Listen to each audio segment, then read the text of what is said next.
Friday. She was found dead at the Deluxe Inn on Highway 70 Southwest. Anybody who knows where he might be, contact police.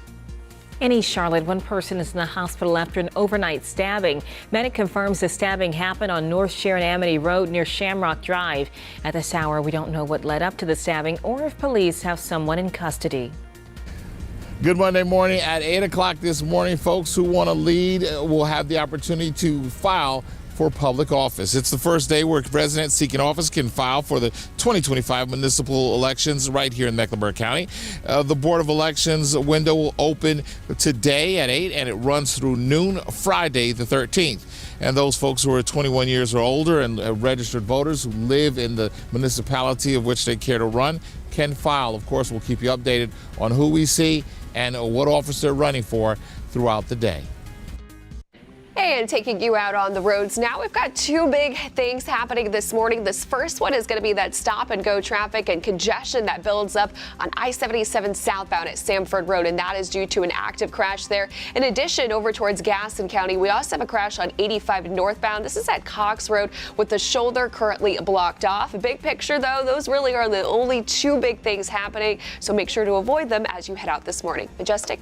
All right, grab those sunglasses. You're going to need them this morning. It is beautiful outside. Temperatures will crank up back into the mid to upper 90s today and tomorrow. So those above average temperatures, they are returning. Remember, it's going to feel like we're around 100 degrees or so once we head into the afternoon because of that added humidity. Showers and thunderstorms are possible today and tomorrow. 20% chances to pop up one, but then they will increase in coverage Wednesday, Thursday, and Friday as that cool down starts to begin. So hopefully you enjoyed yesterday. It felt so good, but the heat is on. Goodness. All right.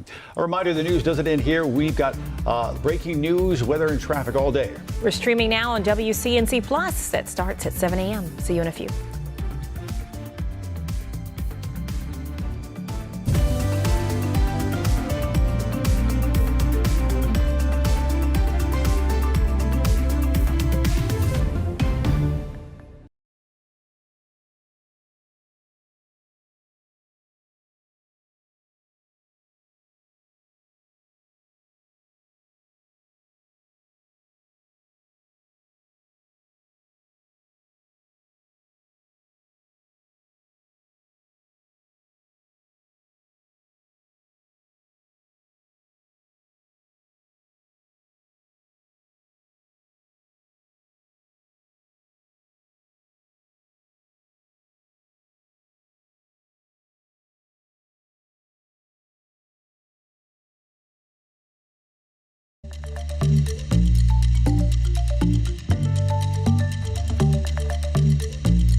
streaming live right now at 7 a.m. here on WCNC Plus. I'm Ben Thompson. And I'm Caitlin Hackwood in for Lisa.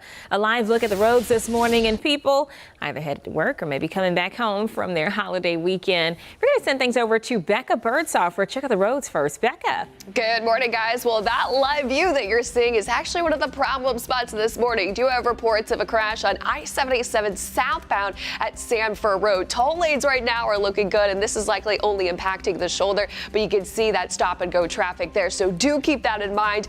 This is that stretch of delays. You can see a little bit of orange setting up there again just before Sanford Road. Once you get past it, though, should be smooth sailing as you approach the Charlotte area. Also do want to let you know over towards Gaston County, you do still have that active crash that is on the shoulder. That is I-85 northbound at Cox Road. Once you get past that, then you're in the usual traffic for this time of day as you approach Mecklenburg County. Here's big picture. 77 is actually in pretty good shape from South Charlotte all the way into Uptown. Same train goes over towards York County. Live look outside across the county on I-77 and both those north and southbound lanes in good shape. Right now, here's an updated look at those drive times. Matthews to Uptown will take about 20 minutes. Salisbury 48, Waxhaw 39, and Belmont 24 minutes. Ben? Becca, thanks. This morning, a lot of folks in the Carolinas dealing with storm damage left behind by Chantal. The storm made landfall around Myrtle Beach and then moved up to North Carolina, where it dumped some heavy rain in the eastern part of the state. Thankfully, the storm is weakening right now. Let's bring in Majestic. She's got a look at that and more right now in your weather impact forecast. All right, good morning, everyone. Well, the latest advisory came out at 5 o'clock this morning. We should get another one right around 8 a.m. But Tropical Depression Chantal is still out there. It has moved out of the Carolinas at this point, and it's now spreading across Virginia. Really, what we've seen with this is a lot of rain. We've seen pockets of heavy rain, even isolated flash flooding as well. Yesterday, it made landfall Sunday morning at 5 a.m. near Myrtle Beach. And yesterday it was an alert day for us for our counties east of I-77 because that's where we did see the impacts there. Again, this is our latest advisory coming in from the National Hurricane Center. Winds still holding around 30 miles an hour, gust up to around 40. And noticing, though, the moving force of this northeast at 15 miles an hour. You can still see some of that rotation there, but it's continuing to weaken and break apart. As we expand this out, showing you our satellite and radar now for us here locally. Again, we are not looking at any problems at all outside today and really this morning and even yesterday as we were tracking that storm for you.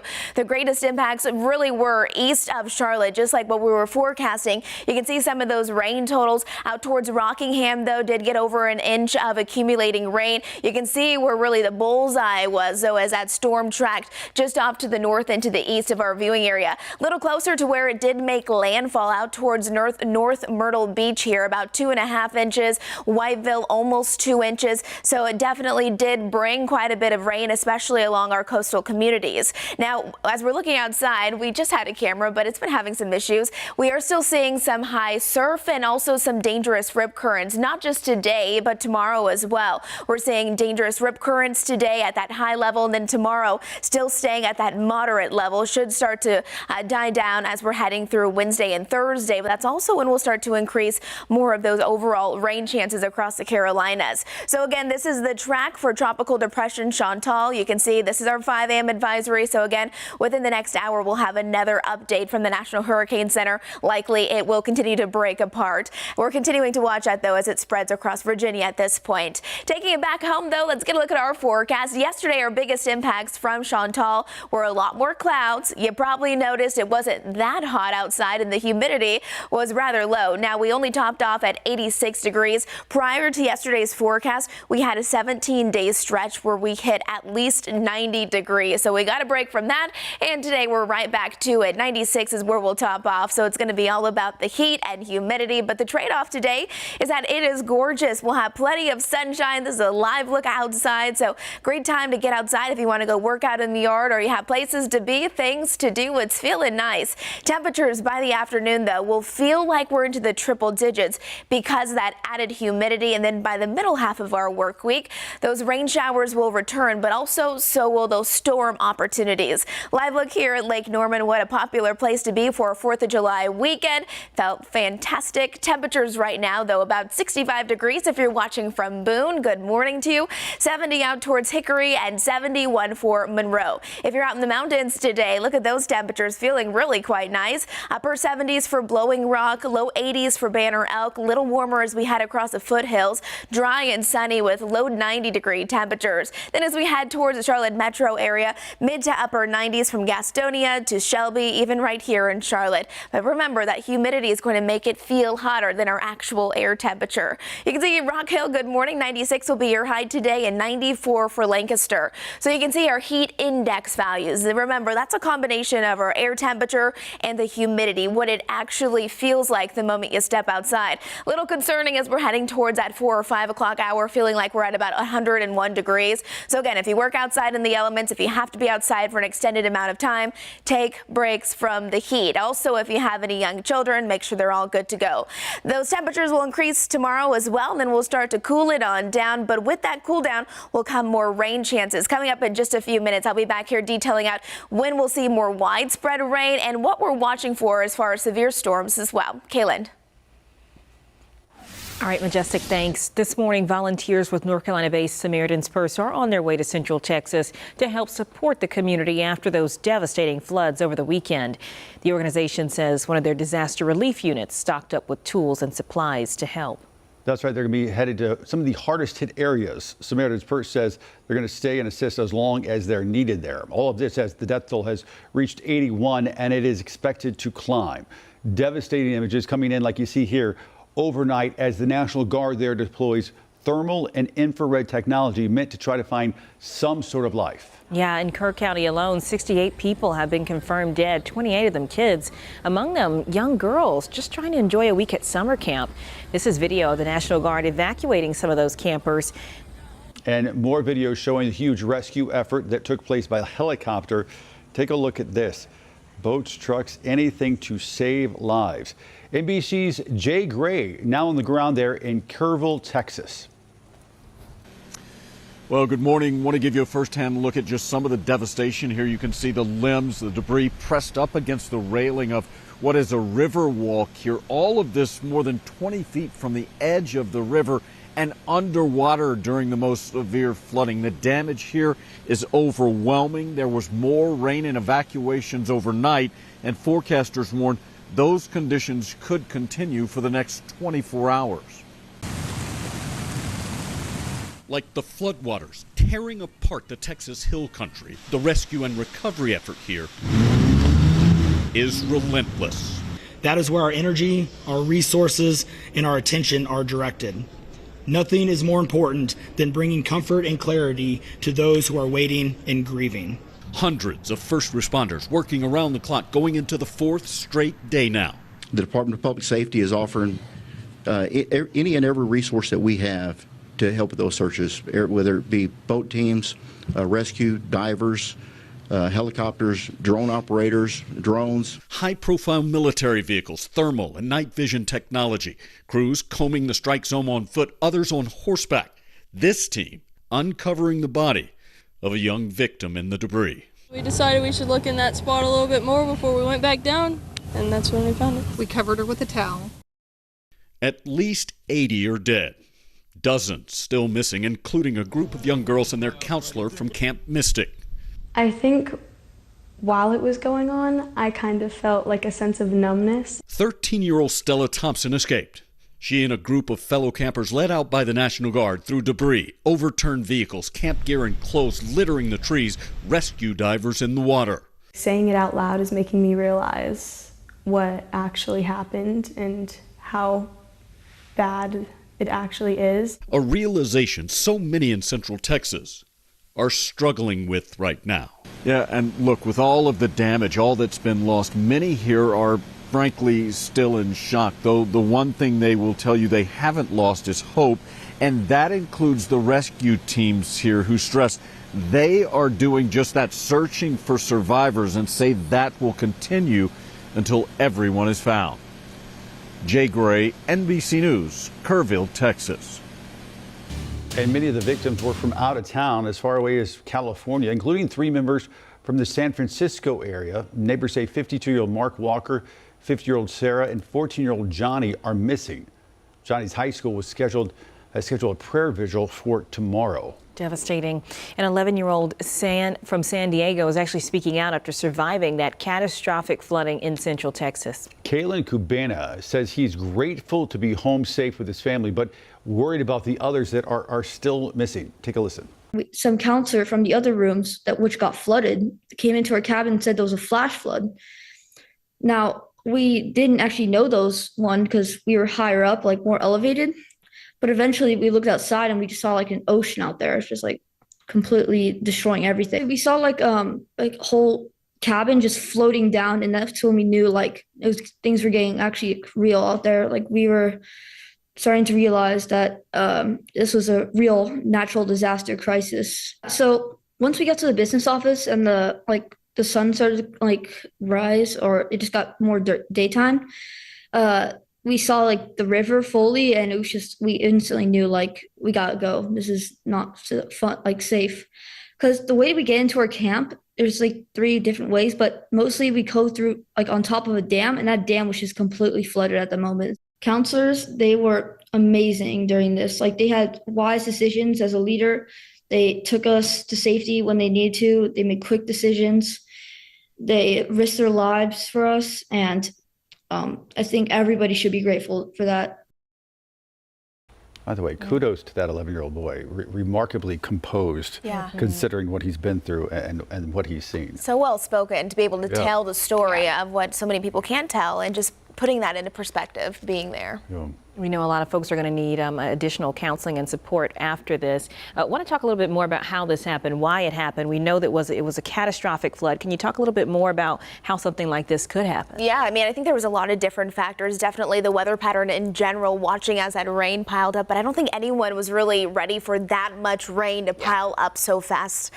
So definitely that, but also the timing of it was not helpful either. Absolutely. And if we in fact remember from last weekend, Tropical Storm Barry actually made a landfall over towards the southeastern coast of Mexico. So this was slowly drifting up to the north and was just parked in Texas for days. And I was actually there about a county over from there this past weekend because my brother was getting married, and it just rained for days. And some of the rainfall rates were 3 inches per hour. And a lot of this happened while people were sleeping in the middle of the night. Flash flood emergencies were issued, which only get issued if there is catastrophic flooding happening. So a very sad situation for sure, and 20 inches of rain in some spots as well. Just crazy rainfall totals from that. On top of what was already there too. So just, how high, it's even hard to just imagine that.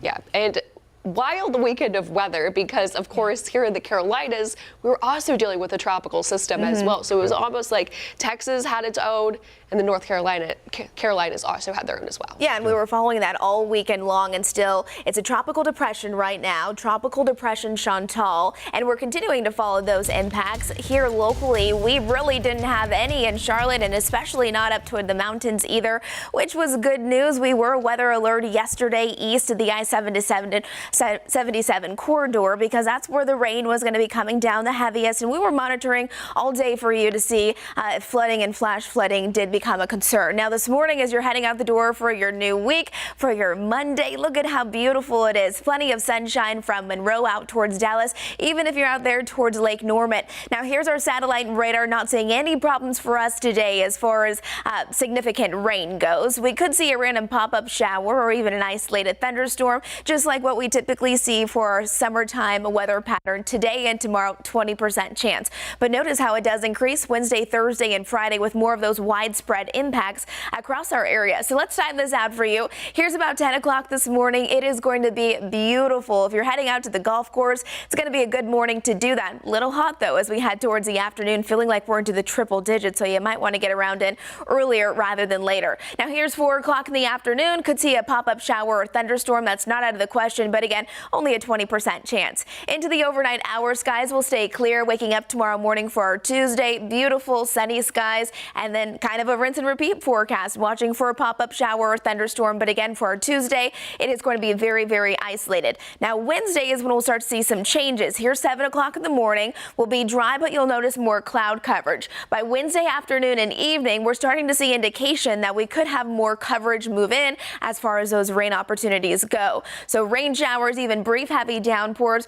really areas north of Charlotte, Statesville, Taylorsville, all the way up towards Greensboro. Not just that, but as we progress through time, there's 9 o'clock in the evening, continuing even south of Charlotte from Chester, Lancaster, Wadesboro. We're continuing to see indication that Wednesday will be our next stormy day. Not just rain, though. We could also see some thunderstorms. No severe weather risk today. Tomorrow, again, only about a 20% chance of a pop-up shower or thunderstorm. So I think our overall severe weather risk as a whole stays low for our Tuesday. But again, Wednesday, Storm Prediction Center has our whole viewing area shaded in yellow, meaning we could see a low-end risk for an isolated strong to severe thunderstorm. Live look outside. It is absolutely beautiful, isn't it? Out there in Boone. Good morning to you. A whole lot of sunshine there at App State. Temperatures yesterday, I told you it was cooler. We were into the 80s, and before yesterday, we had 17 days in a row where we at least hit 90 degrees. So if you liked the cool down, hopefully you're able to enjoy it, especially up in the mountains. I mean, 83 for your high in Boone and Charlotte. We only reached 86. And again, today we're kind of back to reality as temperatures continue to rise into the mid to upper 90s today and tomorrow. Our average high is 90 degrees, so we'll be well above that over the next few days. And then by Wednesday, we'll start to see those temperatures gradually cool down, but those rain chances will increase. We'll have another check on the weather and traffic all coming up here in just a bit.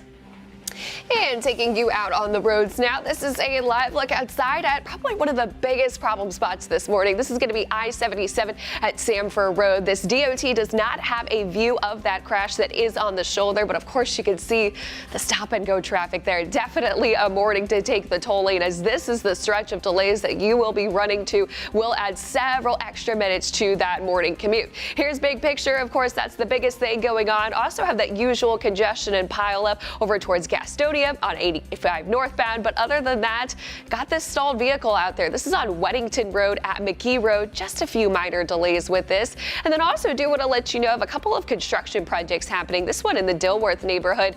Royal Court between Moorhead and Civil Street will close from 9 this morning and reopen by 4 p.m. this afternoon. Also do want to let you know of this one, South Boulevard in the Sedgeville neighborhood. This is going to be a nightly closure just on the northbound lanes, and it will close between Scaly Bark Road and Witten Street starting 7 p.m. later this evening through 5 a.m. This will last all the way until the 17th.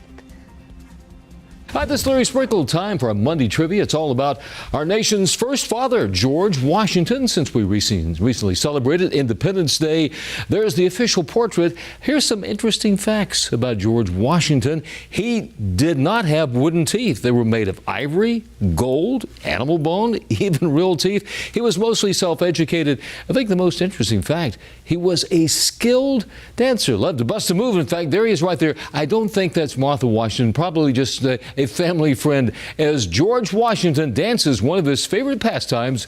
That's our Monday trivia. I'm Larry Sprinkle. That's right. Time now to connect the dots. Would we make the news make sense? If you're wondering how long your 4th of July leftovers are going to last, experts say you might want to go ahead and start enjoying them today. If you don't want to waste your extra food, you're not alone. But experts say it's important to know the life of your leftovers. Let's connect the dots. According to experts from Better Homes and Gardens, here's how long some of the popular cookout items can be safely stored in the fridge or freezer. Hot dogs, 1 week in the fridge and up to 1 month in the freezer. Other cooked meats, just 3 to 4 days in the fridge and up to 6 months in the freezer. And an important note, the USDA says these items should be refrigerated within 2 hours of cooking them. After that, bacteria starts to grow quickly. What about fruit? Experts say it's good for 3 to 4 days in the fridge and then 3 months in the freezer. And that cake? A week in the fridge or 6 months in the freezer. Experts also say it's important to properly wrap or seal your leftovers to keep out bacteria. And that is connecting the dots. Well, as we say goodbye to the holiday weekend, there's good news about a small town's big moment, a celebration of community and tradition. The town of Bristol, Rhode Island is home to the oldest Independence Day celebration. Hallie Jackson reports. In Bristol, Rhode Island, 2025 is the new 1785. This is Americana right here. This is my country. That's because the 4th of July is this town's time to shine. I love the 4th of July! Happy 4th! Happy birthday, America! For 240 years, Bristol has kept the party going every year, making it the oldest continuous July 4th celebration in the country. This is our Christmas. We start preparation 2 days after the parade, and it takes us all year. During the Revolutionary War, the British raided these streets. But now, people line them every year to celebrate what America means to them. We have our freedom. That's what it means to me. And this enduring tradition. It's been around 240 years. It's part of the Bristol culture, the Bristol community, and people from all over the country come to this parade. Even with visitors from near and far, sea to shining sea, this parade's biggest star is the hometown crowd. I've been coming to this parade my whole life, 35 plus years. It's been a family tradition. We have not missed a single parade. It was something that I grew up with. It's just very special. There's nothing I can say about it that doesn't bring me just a little bit of emotion, you know? It's nice. A small town with big energy and a powerful message. Let freedom ring and celebrate America the Beautiful on the 4th and every day of the year. Patriotism is very, very strong here in this community. It's something that you feel every day of the year, and it's kind of what we do. So how was everybody's 4th? It was good. It was a really good time. What do we do? Okay, we'll start with me. My middle brother got married at Horseshoe Bay, Texas. And, you know, nowadays, it's not just one day of events. It's a whole weekend. So they had a welcome pool party on July 4th with 50 of their closest friends. So was it raining during the pool party? Raining from start to finish. But we still got in the pool. We got in the hot tub and had some made hot the most dogs, of it. fajitas. There you go. Great time. There you go. And congratulations to your brother. Yeah. Thank you. I was working, but I think I found time to go outside. I love Lake Norman a lot since living here. I think I go every weekend, and I love seeing everyone out there on the boats and have their flags, and the fireworks, of course, were going off. I think I'm on like night 4 of 4th of July at my house because they're continuing each night. At your house or in your neighborhood? Well, I mean in my neighborhood, but like my neighbors right I will say next that door. I didn't want to sound like a curmudgeon, but like we've had fireworks now like 4 nights. Are you over it? Are you done? I mean, I was over it on Thursday night because I was working Friday morning. But like when you have a dog and cats, like it's like okay, enough.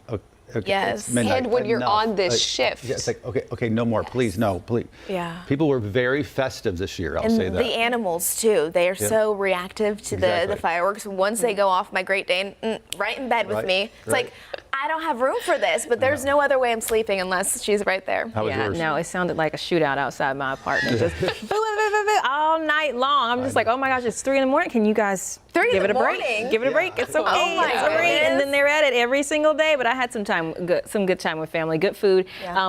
Leaving the leftovers. I think we're done with it. I think I'll connect the dots there. Duly noted. Duly noted. All right. Also new this morning. Does it ever feel like you hear your partner say, "What?" or "Huh?" more than you hear them say, "I love you"? Well, new data shows that's probably more common than you probably think, especially for couples 55 and older. And in some cases, it's leading to arguments. But it's simply because they can't hear each other properly, leaving a lot of people frustrated, ignored, disconnected, or even unloved. I say that they're probably hearing it.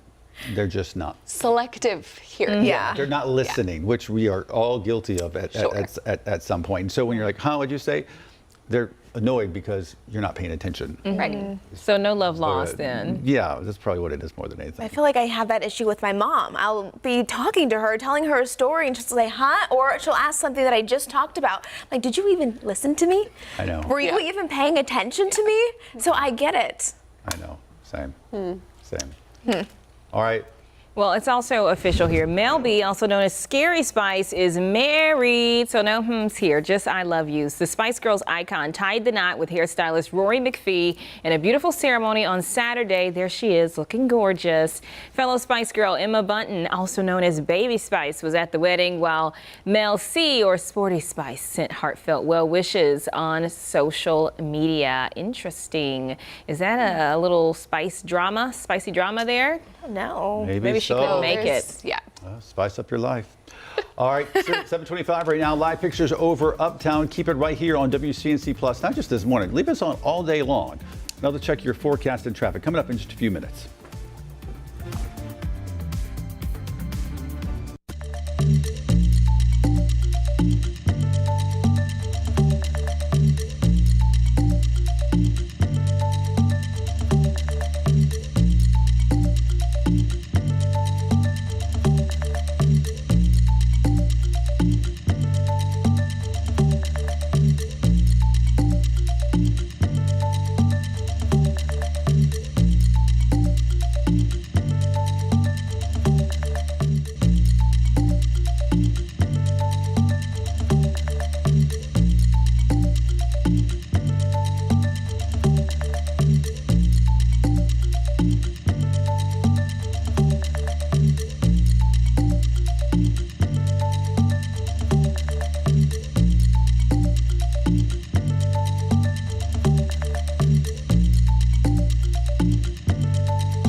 Well, good Monday morning, everyone. It is absolutely gorgeous outside. I'm talking about clear skies and sunshine from Monroe to Dallas out there towards Lake Norman. If you're heading out the door for your morning walk or run, temperatures are also quite comfortable into the 60s and low 70s. It's 73 right now in Charlotte. Yesterday, did you like the cool down? I know many of you did. We only topped off at 86 degrees, and today we're back on track to typical summer-like weather with mid to upper 90s. As far as our futurecast goes, it's going to be beautiful through most of the day today. Could see a pop-up shower or thunderstorm this afternoon.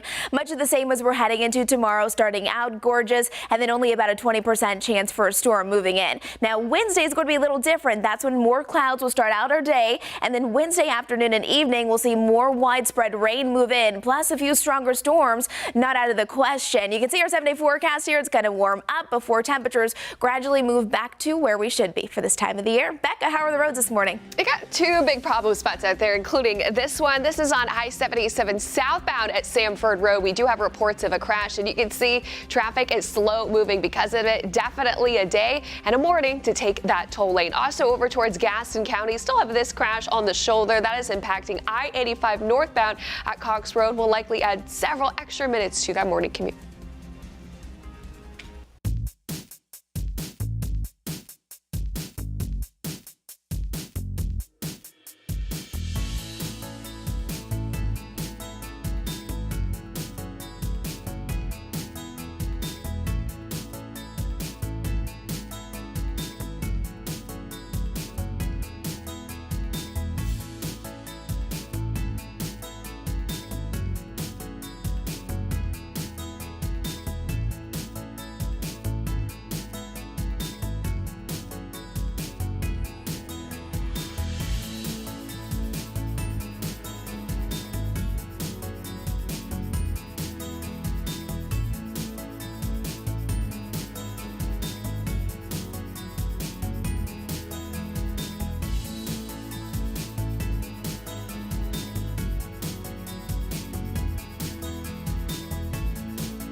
And good morning, and thank you for joining us here live on WCNC Plus at 7:30. I'm Kaylin Hagwood. And I'm Ben Thompson. Happening today, we're going to start to get a better idea of who might be leading our city in the future. Candidates wanting to run in Charlotte's election this fall can file to run starting at 8 this morning, so just 30 minutes away. WCNC Charlotte's Richard Devane live for us this morning. And Richard, we could also learn if Mayor Lyles is expected to run for re-election. That's correct. There are a number of key races like that one. If somebody will run against the mayor, if she's running herself, and we'll start to get some answers to those questions in a little bit. 8 o'clock is when filing period actually opens up here at the Mecklenburg County Board of Elections. Spoke to some representatives from the Board of Elections. They say they're getting things ready for what they expect to be an active filing period. And it's the first day where residents who seek office can file for the 2025 municipal elections here in Mecklenburg County and around the state for that matter. At 8 o'clock this morning, the board will open the filing window, which runs through noon on the 18th. So you might ask, who can run? That'll be basically any resident age 21 or older who is a registered voter and lives in the district or municipality can file, although partisan candidates must have registered with their party by the 18th of April this year. Bless you, Ruben, unless they choose to run by petition. On the city side, all Charlotte City Council seats as well as the mayor's seat are open for contenders and those people if they want to file for re-election. The first step in the process for voters choosing who shall lead us. These are the ones who set our tax rates. These are the ones who decide whether or not we get streets or buildings here or there. These are extremely important elections, not just the president, where everybody says, I always vote. Yeah, it's these local elections, as you've been saying all morning, Ben, that really mark the difference on what's going to happen here. We'll also find out if certain people will be running, Crystal Bakari's, and if there's anybody running for that Republican seat, as well as if there's somebody running on the district for the Democrats in that hotly contested district, as well as Tijuana Brown, if she has any other contenders running against her after her recent run-ins. We'll have all of these information, including if the mayor runs. Hopefully a lot of those folks will be here for the free publicity because the media will be here as well to kind of announce that they're running for a particular office or seat. We'll keep you updated throughout the day of what happens and of course through the whole process, but we'll let you know. We're right here at the Board of Elections, guys. We'll send it back to you. I mean, Richard, you touched on it. Tijuana Brown, but also Tarek Bakari, resigned. People have talked about his wife taking over or running for the seat. You've got the issue with the CMPD chief and the body vest and the lawsuit. And this city council, I mean, they've come under controversy for the last several months, last year or so. You got to wonder if that's going to inform some of their decisions about whether or not they want to run again, or if other people want to run in their place. Yeah, I think all the time whenever there's a groundswell of either emotion, positive or negative, you have people who will file to run. Now, it's not just going to be for the city council, as you mentioned. There's been story after story here at the city council. Let's look at the school board with the recent situations with principals, Audrey Kell, and other principals who've been suspended and then resigned, and the groundswell of angry parents. So they'll be looking at that as an opportunity to see if they want to make those changes. There's a lot of stuff that's going to be going on. Of course, we'll keep folks updated as we always will today. So we'll be paying attention who walks inside, who picks up those forms, and who turns around and files. We'll let you know. We'll be there and we'll talk to those people. I'm sure one of the easier days to get folks to talk. I bet so. All right, Richard Devane reporting for us live there. Thanks so much, my friend. Want to turn things over now to Majestic Storm.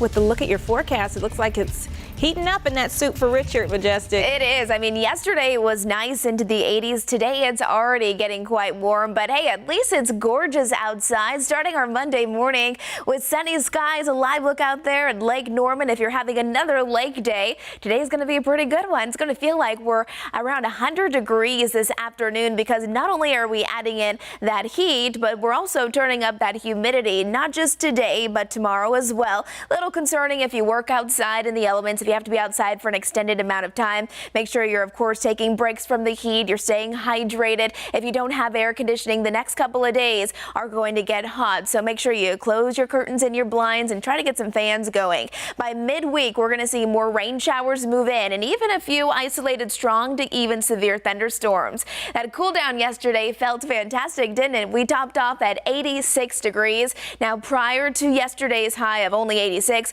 we had a 17-day stretch of at least 90-degree temperatures, and hopefully you enjoyed it because today we're back to reality. 96 is what we're forecasting here in Charlotte. High temperatures yesterday really across the board, struggling to warm. Only 77 out there in Wadesboro, 76 for Albemarle, Salisbury 76, 82 out there for Statesville, and today back to reality, even up towards the mountains. It's beautiful out there this morning. A few high clouds will start to drift in as we head towards the afternoon, but overall our temperatures will feel fantastic if you're heading out for a morning walk, or maybe you're taking a nice hike up in the mountains today. It'd be a good day to do that. You might want to do it a little sooner rather than later as those temperatures do start to warm.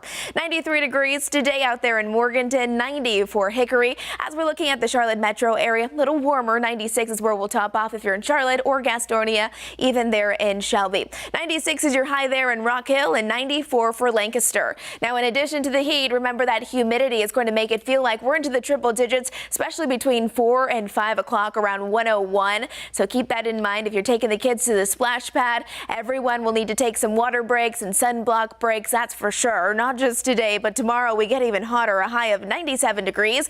And then we'll start to see those temperatures drop back down to our normal for this time of the year, which is at 90 degrees. Satellite and radar this morning looks great. Not seeing anything concerning. A pop-up shower or a pop-up thunderstorm, only a 20% chance of that today and tomorrow. Typical summer-like pattern.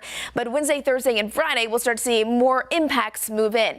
Futurecast, let's walk you through the next 3 days. Here's 10 o'clock this morning. Fantastic weather, really, no matter where you're watching from. It's going to be really enjoyable. Nice, sunny, warm. And then as we head towards that 4 o'clock time frame, again, a pop-up thunderstorm, not out of the question, but also not incredibly likely. Only about a 20% chance today and tomorrow. Waking up for your Tuesday, back on track, sunny skies. And then Tuesday, we'll do it all over again with those isolated chances there. As we're heading through Wednesday, we'll wake up to a little bit more cloud coverage. But by Wednesday afternoon, this is when we could see some more impacts move into the area with rain showers. There's 4 o'clock, pausing time there. Not just rain showers, but we could see brief heavy downpours, some gusty winds, and even a few thunderstorms. And Storm Prediction Center actually has Wednesday pinged as an area of concern. Even before that, for Tuesday, isolated chances for a stronger storm. I don't really buy that too much for our Tuesday forecast, but I think Wednesday will be the day that we'll have to watch for some of those storms actually turning strong to severe.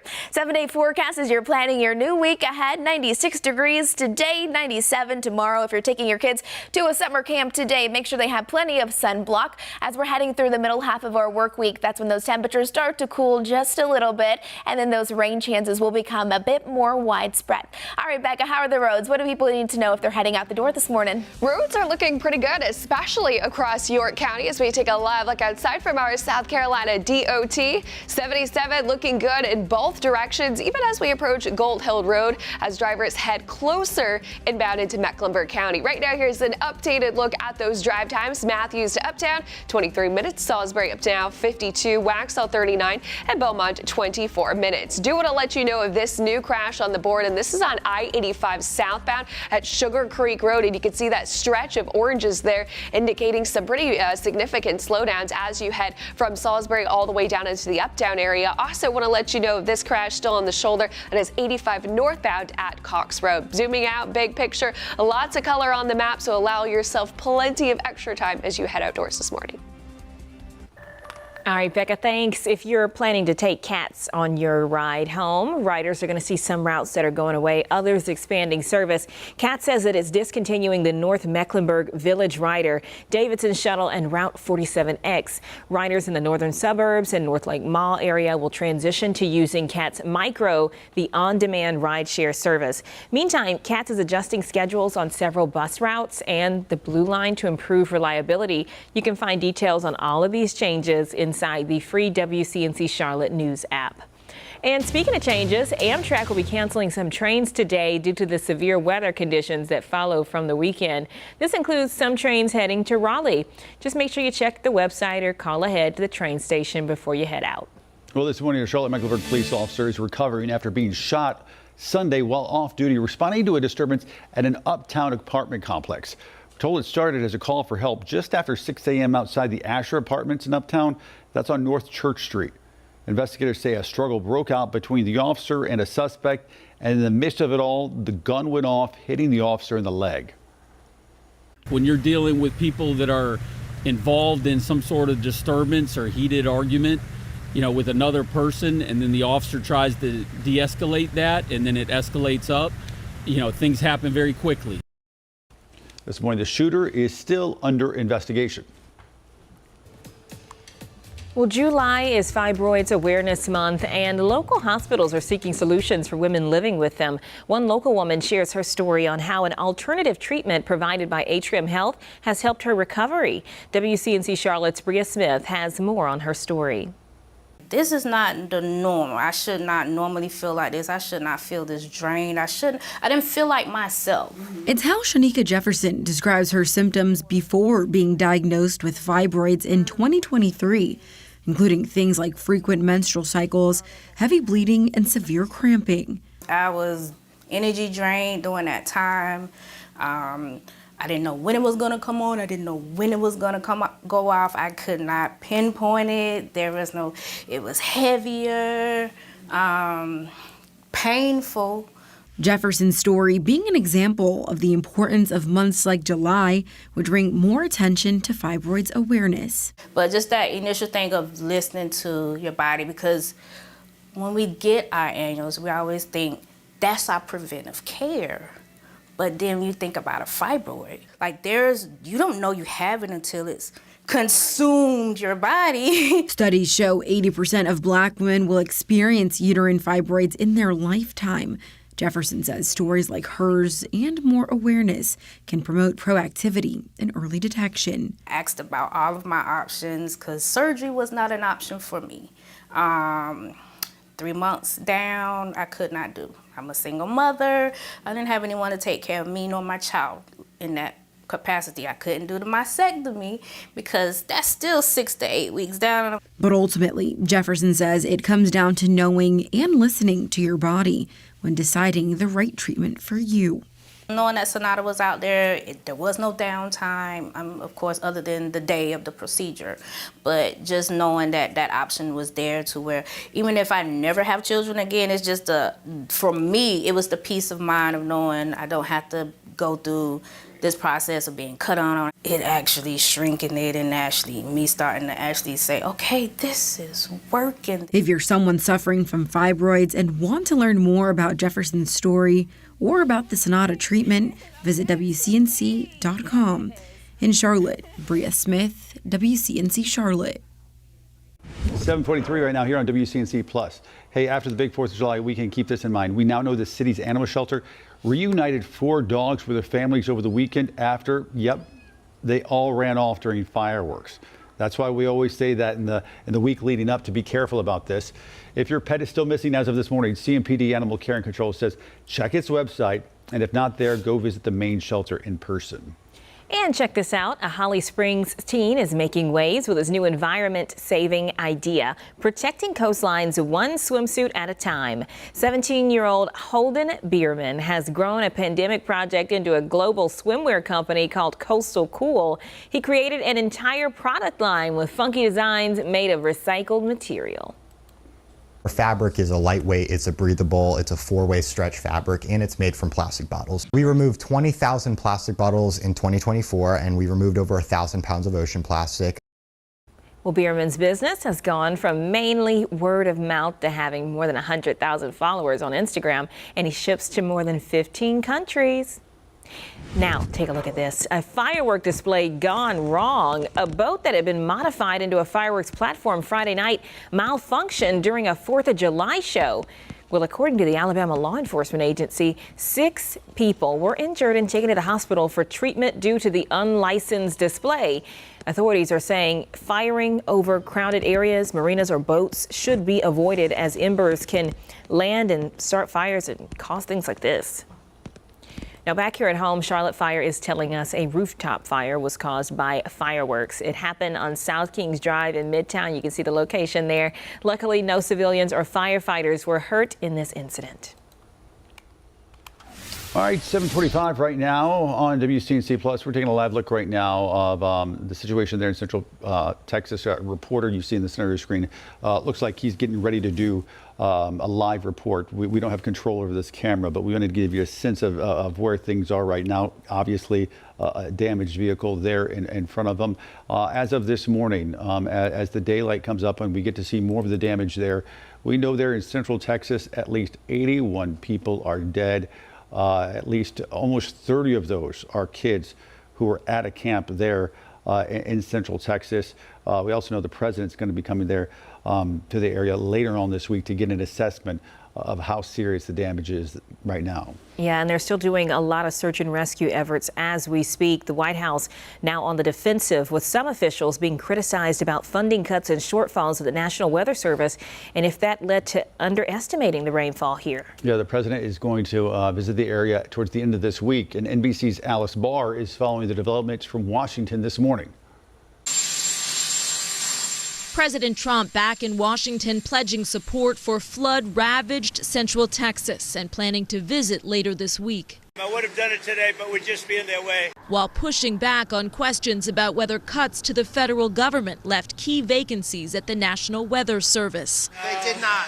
They did. I'll tell you, if you look at that water situation, this is a 100-year catastrophe, and it's just so horrible to watch. That as critics called for an investigation into staffing levels at the offices responsible for issuing flood warnings. I know there are a number of important vacant positions, and that I and others have been asking for some time how this affects our preparedness here and ability to give alerts. The legislative director for the National Weather Service Employees Union said the offices did have enough meteorologists to respond, while raising concerns about unfilled senior positions. The National Weather Service released its timeline of alerts starting early Thursday and noting a 1:14 a.m. warning that triggered cell phone alerts. The White House saying the NWS did their job, while in Texas, the long and painful job to recover amid so much loss is just beginning. Today at the White House, President Trump is hosting Israeli Prime Minister Benjamin Netanyahu as pressure is mounting for a ceasefire in Gaza. At the same time, the White House sending letters today pressing multiple countries to reach trade deals with a deadline for those far-ranging deals originally set for Wednesday, now pushed to August 1st. In Washington, Alice Barr, NBC News. And as you can imagine, search crews there are using every resource they have in their toolbox to comb the riverbanks along the Guadalupe River after that flash flooding swept through that area. And that was on Friday morning, and they're still going through it. They're on foot, they're in the air, even on horseback, looking along some of the most difficult and most rugged territory. Gage Golding has more. I just haven't felt the urge to do something like this and felt the fight or flight since I was at war in the military. Everyone has their own reason, their own drive to help. Well, so the family has closure.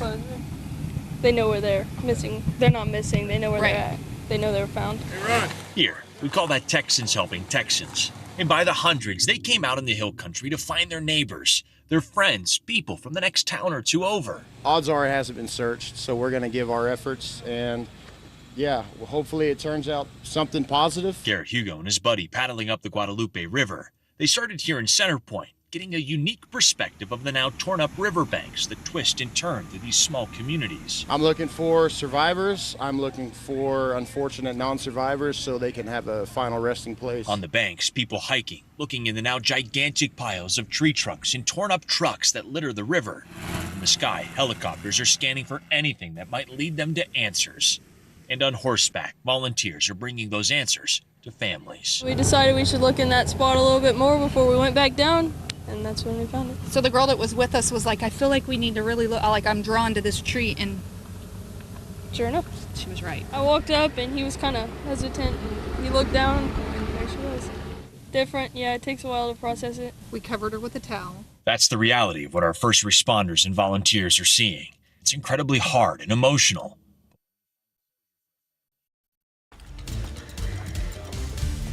All right, want to give you an update as we are now still continuing to follow Tropical Depression Chantal. This was the big story yesterday as it made landfall right around Myrtle Beach yesterday morning at 5 a.m. as a tropical storm. At this point, this is still our most recent advisory. It came in at 5 a.m. from the National Hurricane Center. We should have another one, though, coming in within the next 10 minutes. Still at this point, though, that tropical depression continuing to move northeast at 15 miles an hour. It's continuing to break apart and weaken. You can see the track of it, though. Some of those winds still moving about 30 miles an hour, gust up to 40, and it's out of the Carolinas at this point, continuing to bring those impacts across Virginia. Now, yesterday's rain totals were quite significant for areas east of I-77. I mean, we didn't see anything in Charlotte and nothing up towards the mountains either, thankfully, but we did get some impressive totals there. Rockingham, over an inch of rain, just under that from Albemarle over towards Wadesboro. But of course, this is a bullseye where we saw the most amount of rain, the closest to us. A little closer to where it did make landfall, you can see North Myrtle Beach, just over 2.5 inches of rain.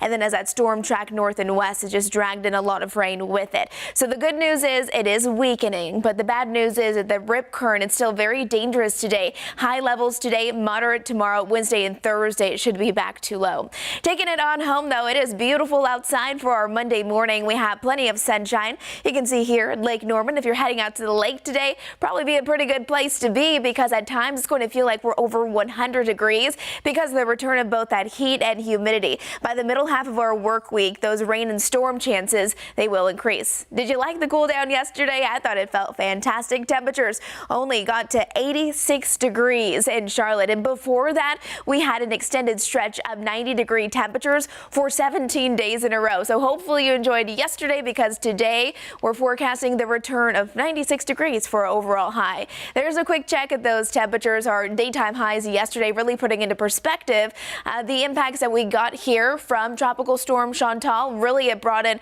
a whole lot of cloud coverage, which overall just didn't let those temperatures climb as much as they typically would. Taking you out to the mountains now, 80 degrees here in Banner Elk, upper 70s out in Blowing Rock, 83 in Boone today for your forecasted high. Great morning to head out for a walk or even a hike. If you're in Lenore, 91 is where you'll top off this afternoon, and a little bit warmer as we head towards Charlotte and Gastonia. 96 is our forecasted high. Chesterfield, good morning to you. Dry and hot. 95 degrees is where you'll top off for your forecasted high temperature. But you can see once you add in the humidity between 4 and 5 o'clock this afternoon, early this evening, it's going to feel around 101 degrees. Now, coming up in just a few minutes, I'll be back here detailing out those warm temperatures ahead, plus when those rain showers and thunderstorms are forecasted to move back in. Becca, how are the roads this morning? Outside over towards I-77 at Sanford Road. And you can see got a couple of issues. This is going to be that earlier crash that we had that was blocking one lane of traffic, now just on the shoulder. So as you make your way, just know that there is going to be some stop and go traffic out there, but a couple more issues out there as well. As we take a big picture, you can see 77 still a mess, pretty much every direction from South Charlotte all the way to Uptown. Now here's the newest incident on the board. It's going to be this one at Albemarle Road at Grafton Place. That is close to North Sharon Amity Road. Still have also this crash on 85 southbound impacting the shoulder at Sugar Creek, and then over towards Gaston County 85 northbound at Cox Road. That is still on the shoulder as well, guys. All right, Becca, thanks so much. Check out today's Morning Boost. Gastonia Police's beloved canine, Bo the Bloodhound, bringing some smiles to kids at Levine Children's Hospital this weekend. Bo and his handlers held a Q&A session for kids in the hospital, and they got a chance to say hi to the area's favorite crime-fighting canine. Now, rock legend Ozzy Osbourne performed his final concert with Black Sabbath in their hometown of Birmingham, England. Rising onto the stage in a leather throne complete with a bag bat and skulls. Osborne defied the odds, delivering an emotional performance despite battling Parkinson's disease and spinal issues. The 10-hour event drew 45,000 fans in person, with nearly 6 million more watching online. And as that music faded, a tearful Osborne thanked fans for decades of support, marking the end of an era for the icon.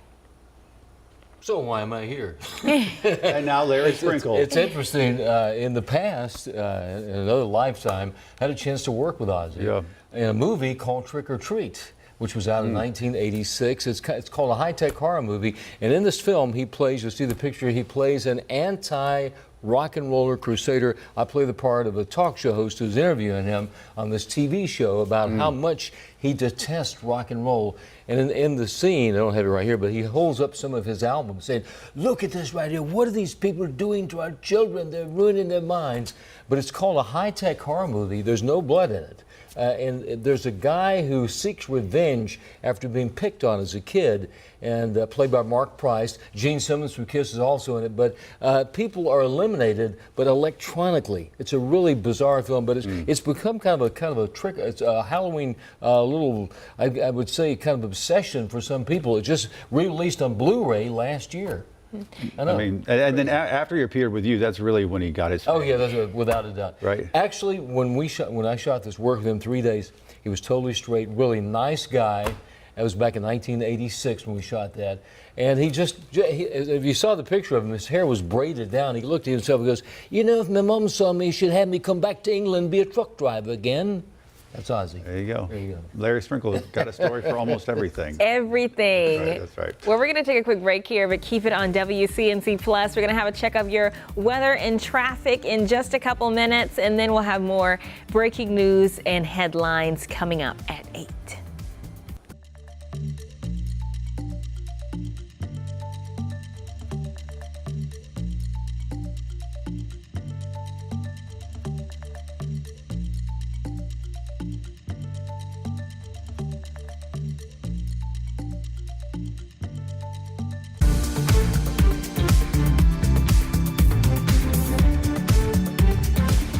Well, good Monday morning, everyone. It is a gorgeous start to our new work week. I'm talking about clear skies and sunshine. Nice way to get our new work week started. Temperatures right now are comfortable, mainly into the 70s. 76 if you're waking up, starting your day there in Charlotte. 71 in Lincolnton. Boone, good morning to you. Upper 60s as you're heading out the door. For the rest of the day, though, it's going to be all about the heat and humidity. Temperatures today rising really into the mid-90s, but there is a catch. We're going to crank up that humidity today, so hopefully you liked yesterday's cool down with those 80s, because by the afternoon at times it's going to feel like we're over 100 degrees. So make sure you are taking breaks from the heat. If you have any outdoor pets, make sure they are properly taken care of as well. No problems in our futurecast this morning. By the afternoon, about a 20% chance of a random pop-up shower or storm. Starting out tomorrow with gorgeous blue skies and sunshine. Small chance tomorrow for a pop-up shower or thunderstorm. But by Wednesday, we'll start to see some changes in our weather forecast. Becca, what are you seeing out on those roads? Got 2 new crashes over towards the University City area. Now, this is crash number 1. This is on inbound University City Boulevard just before I-485.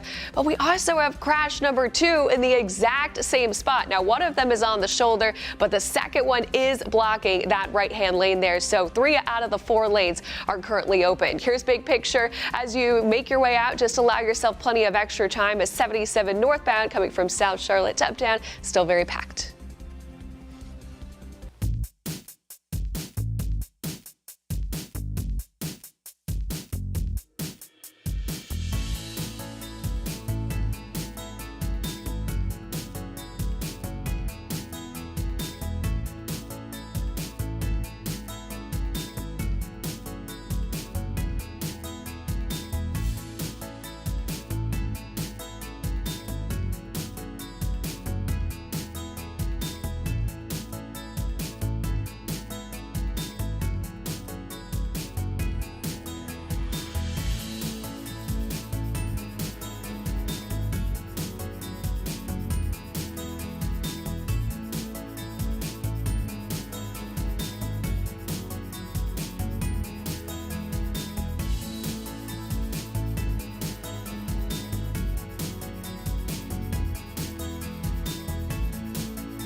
We are streaming live right now at 8 a.m. right here on WCNC Plus. Thanks for joining us. I'm Ben Thompson. And I'm Kaylin Hagwood in for Lisa. People either are heading to work or coming back home from the holiday weekend, and you can see those roads are busy to start today. We have had a little bit of activity in terms of accidents out there, but so far so good, Becca, right?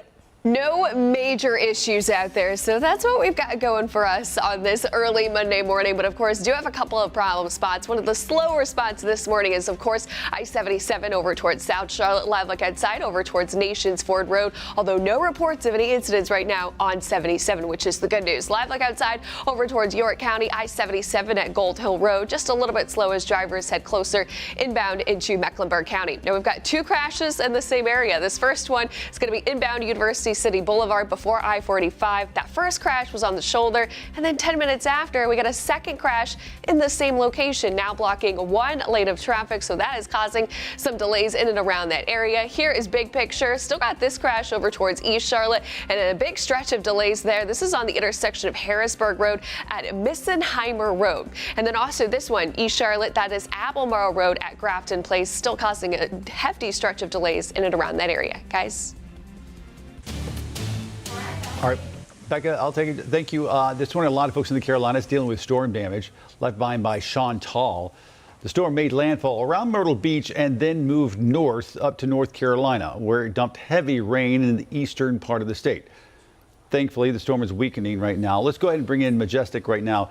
Majestic, you're tracking that, and we had one day as a break from the 90 degrees, and now it's back. Exactly. I mean, it was short-lived, but I know many of you enjoyed it. It felt really nice with those temperatures into the 80s, but it all is because we were watching very carefully the tropical storm that made landfall around Myrtle Beach yesterday morning around 5 a.m. Since then, it was downgraded to a tropical depression, and it's continuing to spread across areas there in Virginia. You can see it here on my map right here, still pouring quite a bit of rain, but the impacts across the Carolinas are just about done and over with, especially for our viewing area. Charlotte, we didn't get any impacts from it, especially up to the mountains. Thankfully, we dodged that one. But yesterday we were weather alert, especially east of I-77 because of those impacts with the possibility of flooding and flash flooding. Now we're heading into our new week. It is gorgeous. We have plenty of sunshine out there in the uptown area. If you are doing anything outside today, just know that it's going to feel much warmer than yesterday.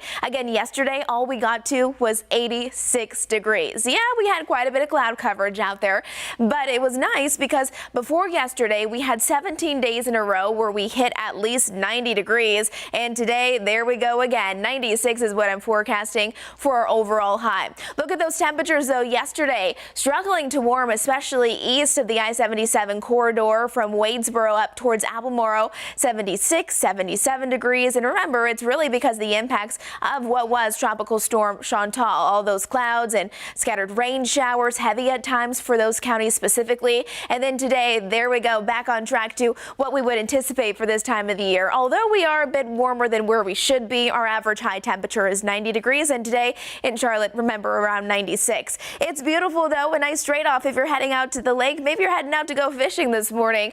90 degrees is where we're going to be topping off at least 90 degrees today and tomorrow. But once you add in the humidity, it's going to feel like we're in the triple digits at times. So it's going to be one of that weather patterns where you want to get those early morning outdoor errands done before that heat really cranks up. 74 degrees in Statesville right now, and our hourly forecast for the rest of the day today looks like this: clear and sunny for the next several hours. Few more clouds will start to sneak in, and because of the humidity, look at that, 5 o'clock, right around dinner time, feeling like it's 101 degrees. If you have a pool, might be a good day and a good time to go take a splash in there. As we're heading into the later half of the day, really, that's going to be the big story, is the dangerous heat index value. Remember, that's a combination of our heat and humidity and what it actually feels like. Not just today, but tomorrow as well. It's almost a rinse and repeat forecast, but by Wednesday, that's when we start to see some changes move back into the area with scattered rain showers ahead. Now, Futurecast, here's 10 o'clock this morning. It is going to be nice if you want to work outside. Yes, your gardens and your grass will need some watering because while we do have a small chance for a pop-up thunderstorm or a random pop-up shower. It's a small chance, only about a 20% chance today. And then taking you into our Tuesday, we'll stop time at about 7 o'clock in the morning. So heading out the door, maybe back to work. It's going to be beautiful. Another sunny start to the morning, and then those afternoon pop-up showers or storms also possible. But again, tomorrow only about a 20% chance. As we're heading through Wednesday, that's when those changes start to move back into our area. More cloud coverage in the morning, but as we head towards the afternoon, there's about 4 o'clock. Rain showers and thunderstorms are possible, and it's not just going to be an isolated chance here and there. More coverage is expected with this, and we could see those storms. Some of those storms will be capable of turning strong to severe. Not today, a small chance tomorrow. I'm not truly buying that for our Tuesday forecast, but on Wednesday, Storm Prediction Center has everyone highlighted in that yellow, meaning an isolated thunderstorm or two will be possible. Those rain totals for us yesterday, again, not too impressive. You can see where the highest totals were east of the I-77 corridor as Tropical Storm Chantal did make landfall. We're going to have more on your forecast coming up in just a few. Ben. All right, just about 8:06 right now on WCNC Plus. And we are monitoring right now. This is a live feed coming in from Central Texas. A reporter there doing a live report for one of the local stations. We're keeping our eye on this because, folks, we know over the holiday weekend, you probably tuned out, you weren't paying attention. And as you wake up this morning, the big story across the country are just devastating and deadly floods happening in Central Texas. There's NBC's Jay Gray getting ready for a live report there. Really just a disaster area there for a lot of folks in Texas. Dozens of people dead at this point. Yeah, we know a lot of those folks are children at this hour, and still there's a lot of search and rescue taking place. Volunteers with the North Carolina-based Samaritan's Purse are on their way to Central Texas this morning to try to help those after that devastating flood over the holiday weekend. And we know that organization says one of their disaster relief units stocked with tools and supplies is going to head straight to the hardest hit areas like the one you see here right behind me. That's what's going out there. Samaritan's Purse says they're going to stay, and they're going to stay there as long as that they're needed. This as the death toll has reached now 81, and it's expected to go up from there. Yeah, devastating images did come in overnight. If we can show you a few of those, you can actually see some of the damage just here behind us. The National Guard deploys thermal and infrared technology to try to find signs of life in all of this. In Kerr County alone, we do know 68 people have been confirmed dead, 28 of them children. And among them were young girls trying to enjoy a week at a summer camp. This video actually of the National Guard evacuating some of those campers. And now let's get to some other video showing a huge rescue effort that took place by helicopter, because folks, in some situations that was really the best way to get in and out of some of these areas. Boats, trucks, anything can save lives in a situation like this. Let's go back to Jay Gray. He's on the ground there in Kerrville, Texas. Well, good morning. Want to give you a first-hand look at just some of the devastation. Here you can see the limbs, the debris pressed up against the railing of what is a river walk here. All of this more than 20 feet from the edge of the river and underwater during the most severe flooding. The damage here is overwhelming. There was more rain and evacuations overnight, and forecasters warn those conditions could continue for the next 24 hours. Like the floodwaters tearing apart the Texas Hill Country, the rescue and recovery effort here is relentless. That is where our energy, our resources, and our attention are directed. Nothing is more important than bringing comfort and clarity to those who are waiting and grieving. Hundreds of first responders working around the clock, going into the 4th straight day now.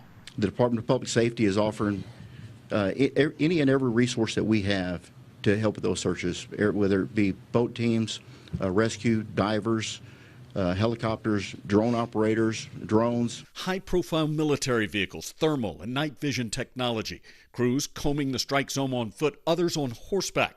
This team uncovering the body of a young victim in the debris. We decided we should look in that spot a little bit more before we went back down, and that's when we found it. We covered her with a towel.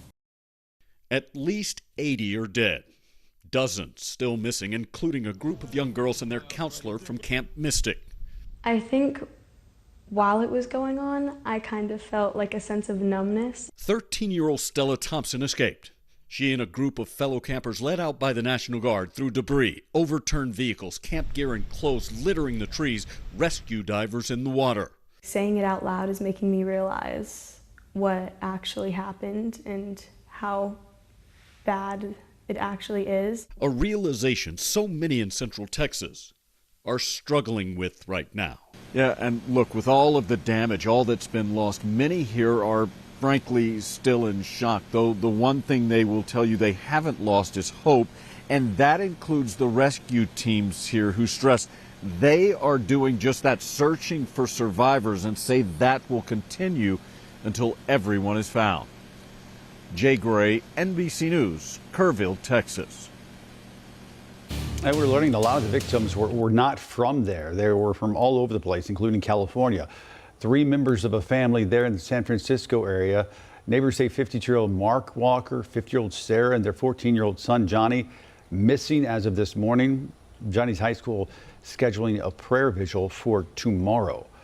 And an 11-year-old from San Diego is speaking out after surviving those catastrophic floods in Central Texas. We're going to play a chunk of an interview here with Kalen Kubena because he's remarkably well-spoken and composed for an 11-year-old. And he explains that he's grateful to be home safe with his family, but that he is worried about others. Take a listen.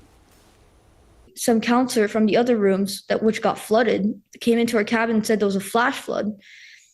Now, we didn't actually know those one because we were higher up, like more elevated. But eventually we looked outside and we just saw like an ocean out there. It's just like completely destroying everything. We saw like whole cabin just floating down, and that's when we knew like things were getting actually real out there. Like we were starting to realize that this was a real natural disaster crisis. So once we got to the business office and the sun started to rise, or it just got more daytime, we saw like the river fully, and it was just, we instantly knew like we gotta go. This is not fun, safe. Because the way we get into our camp, there's like 3 different ways, but mostly we go through on top of a dam, and that dam was just completely flooded at the moment. Counselors, they were amazing during this. Like they had wise decisions as a leader.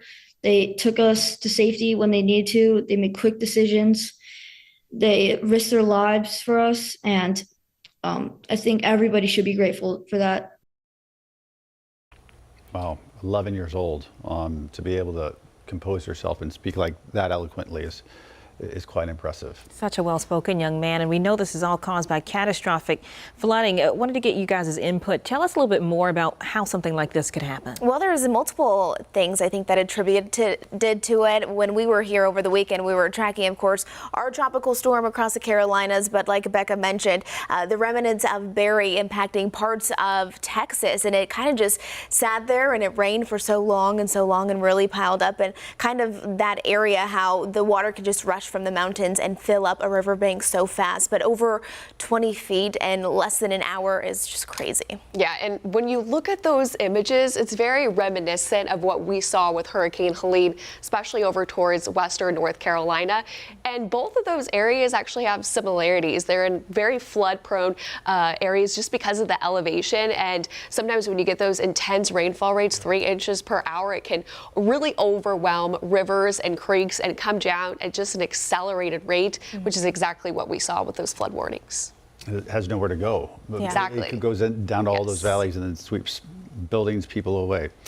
We got some live pictures there from Central Texas. You can see there in the daylight now the debris, the destruction gathered on this area. A lot of times in flash flooding like this, you have entire structures that can be picked up, lift off their foundation, and moved hundreds of feet. That's a reporter standing there in the middle of your shot. Looks like she's probably taking a break in between live shots, but this does give you a sense of what those folks are dealing with on a Monday morning after a holiday weekend. Most of us going about our usual lives, and they don't have that luxury. And we did see some images of homes literally floating in those floodwaters. Becca, Majestic, when you see images like this, what story does this tell you? What weather story does this tell you about what may have happened in this particular area?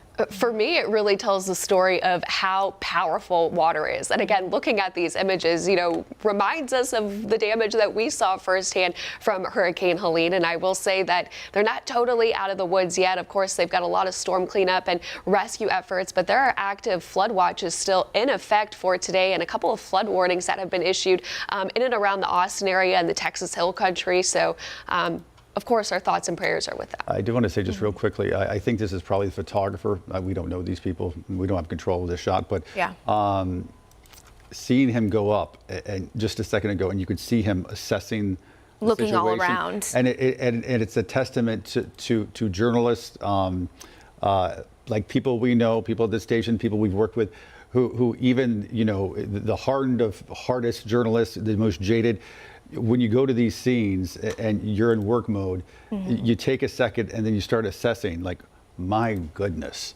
the human toll. And that's almost like what he was doing. It was just assessing how bad the damage is. When you have a second, you know, to take a breather, to think about it, it's even tough on journalists like them. All right, Majestic.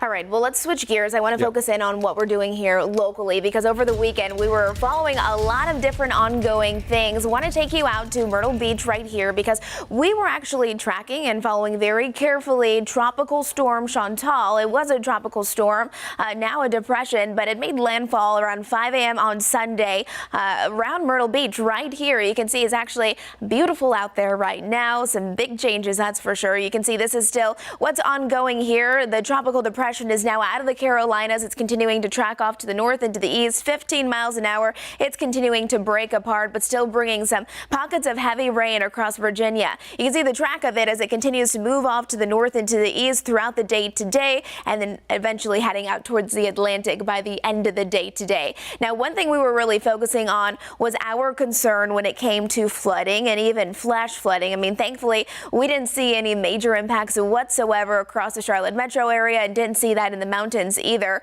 But really what we're watching is the rain totals from yesterday, as that storm did make its way near our area. We were weather alert for counties east of I-77. You can see some of those rain totals here. Rockingham picking up over an inch, but the bullseye was really out of our viewing area as that storm kind of turned off to the north and to the east. A little closer to where it did make landfall, though, you can see some of those rain totals spiking up. That's for sure, as that storm continued to make landfall and then move inland. Now today, for Monday, across the coastal communities, riptides are still very, very dangerous at a high level today, at a moderate level tomorrow, and then they will start to go down Wednesday and Thursday. But with that, we have another round of rain moving in. Right now, it is beautiful outside. We are seeing lots of sunshine here at Lake Norman. Temperatures today will be rising back into the mid to upper 90s. Once you add in that humidity, it's going to feel like we're well over 100 degrees. So another stretch of dangerous heat, especially if you're not prepared for it. As we're heading through the middle half of the week, those rain showers and thunderstorms will start to move back through. Yesterday, our high was only 86 degrees, and a lot of that was because of all those clouds that took over. And today, we're forecasting 96 degrees for overall high, so a big temperature swing there. There's a look at some of those temperatures, our high temperatures yesterday. Look at areas east of Charlotte, where we were weather alert. We were watching those showers and thunderstorms push through. That's also where the clouds were the thickest, and they really did not taper off a whole lot, only rising into the 70s for areas like Wadesboro, where your high was 77 degrees. Today up in the mountains, it's going to be beautiful. 80 degrees will be your high if you're out there in Banner Elk, 83 out in Fleetwood. As we're looking towards the foothills, we're into the lower end of the 90s this afternoon with nothing but sunny skies. And today here in Charlotte, starting out the day with a whole lot of sunshine, and could see a few high clouds filter in later in the day. 92 will be your high in Lincolnton, and 93 for our good friends out in Monroe. Remember, though, that added humidity will make it feel like we're in the upper 90s as soon as noon, 1 o'clock. By 4 or 5 o'clock, though, it feels like we're into the triple digits, around 101 degrees. So getting a bit concerned for those of you who don't have air conditioning, and also for those who have to work outside in the elements. Make sure you are taking this seriously, as we have 2 warm days ahead, very hot days actually. Mid to upper 90s, our average high for this time of the year, it's 90 degrees. So we're going to be above that for the next couple of days, and then we'll see those temperatures eventually get a little closer to where we should be. While those temperatures start to drop, those percentages for rain start to increase, especially by Wednesday, Thursday, and Friday. Futurecast showing a whole lot of sunshine by 11 o'clock. Not seeing any problems. Small chance for a pop-up shower or thunderstorm this afternoon. Only about a 20% chance, so most of us were nice and dry. Tomorrow is going to be gorgeous, and then Tuesday afternoon we'll do it again. 20% chance of a pop-up shower or storm. Wednesday is when we start to see those changes as more widespread rain moves in, and we could also see see a strong, even severe thunderstorm out of that as well. We'll have more on that in your 7-day forecast coming up. But Becca, how are the roads? Any accidents right now?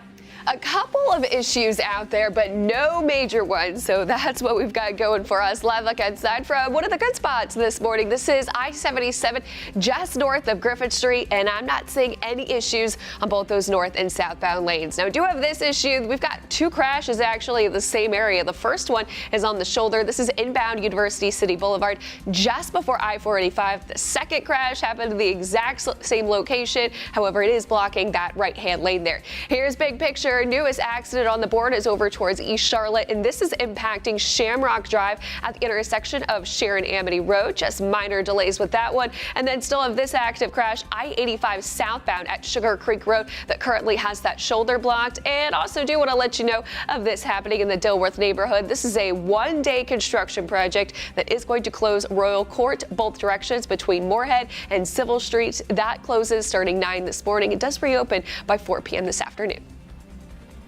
Hi, this is Larry Sprinkle. Time for a Monday trivia. It's all about our nation's first father, George Washington. Since we recently celebrated Independence Day, there's the official portrait. Here's some interesting facts about George Washington. He did not have wooden teeth. They were made of ivory, gold, animal bone, even real teeth. He was mostly self-educated. I think the most interesting fact, he was a skilled dancer. Loved to bust a move. In fact, there he is right there. I don't think that's Martha Washington. Probably just a family friend, as George Washington dances one of his favorite pastimes. That's our Monday trivia. I'm Larry Sprinkle. George Washington could cut a rug. Who knew? Time now to connect the dots when we make the news make sense. If you were wondering how long those burgers and hot dogs can last in your fridge, you better start eating them fast. If you don't want to waste your extra food, you're not alone. But experts say it's important to know the life of your leftovers. Let's connect the dots. According to experts from Better Homes and Gardens, here's how long some of the popular cookout items can be safely stored in the fridge or freezer. Hot dogs, 1 week in the fridge and up to 1 month in the freezer. Other cooked meats, just 3 to 4 days in the fridge and up to 6 months in the freezer. And an important note, the USDA says these items should be refrigerated within 2 hours of cooking them. After that, bacteria starts to grow quickly. What about fruit? Experts say it's good for 3 to 4 days in the fridge and then 3 months in the freezer. And that cake? A week in the fridge or 6 months in the freezer. Experts also say it's important to properly wrap or seal your leftovers to keep out bacteria. And that is connecting the dots. Switching gears here, survivors from some of the biggest U.S. disasters of recent years tell their stories in their own words in a new NBC News docuseries called Survival Mode. It premieres tonight on WCNC Charlotte. Mark Barger talked to the series' executive producer about what to expect. First plan in my mind was to grab onto a tree. Catastrophic events. Everything is on fire. And the people who lived through them. We were facing something no one had prepared for. Are the focus of the NBC News Studios docuseries, Survival Mode. These are real people, just like you and I, who were thrust into these incredible circumstances. Chris Castle is the executive producer of the 9-part series. I really thought my whole family was going to be dead. Which has survivors recounting their trauma. And giving them the floor, basically, just to share with us their experience. Made it really powerful. It was getting louder and louder, and it sounded like home. Mudslides in Montecito, California that killed 23. A 133-car pileup in Fort Worth, Texas, and the 2023 inferno that ravaged Maui. Every house on both sides of the street were all on fire. They're among the disasters covered in the series. We wanted to show kind of a diverse range of different stories and different events that can have kind of similar outcomes in terms of, people fighting for survival. I'm coming up to Highway 74. Including the residents of Joplin, Missouri. Like the tornado was actually picking the front of the store up as I was shutting the cooler door. Much of their town leveled by an EF5 twister in 2011. And you see the strength of people and, the resolve to do whatever it took. Survival Mode puts a spotlight. I knew I didn't have a chance. on those life-saving moments. Mark Barker, NBC News.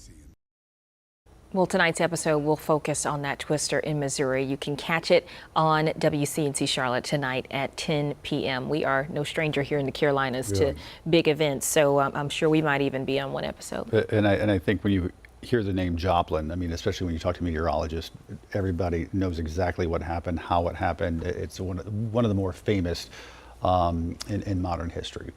All right, folks, 8:25 right now here on WCNC Plus. We're going to take a quick break. Coming up, another check of your forecast and your morning commute. That's coming your way right here on WCNC Plus.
Good Monday morning to you. It is absolutely gorgeous outside. We have plenty of sunshine as we're heading into our new work week, and I hope you enjoyed yesterday's cool down. We only saw those temperatures really rise into the low to mid 80s, and today we're back on track to mid 90-degree temperatures under mostly sunny skies. But today's forecast, there is a bit of a catch. We're not only cranking up that heat, but also that humidity. So at times it's going to feel like we're over 100 degrees, not just today, but tomorrow as well. We'll eventually start to see those temperatures cool back to where we should be. Our average high is 90 degrees.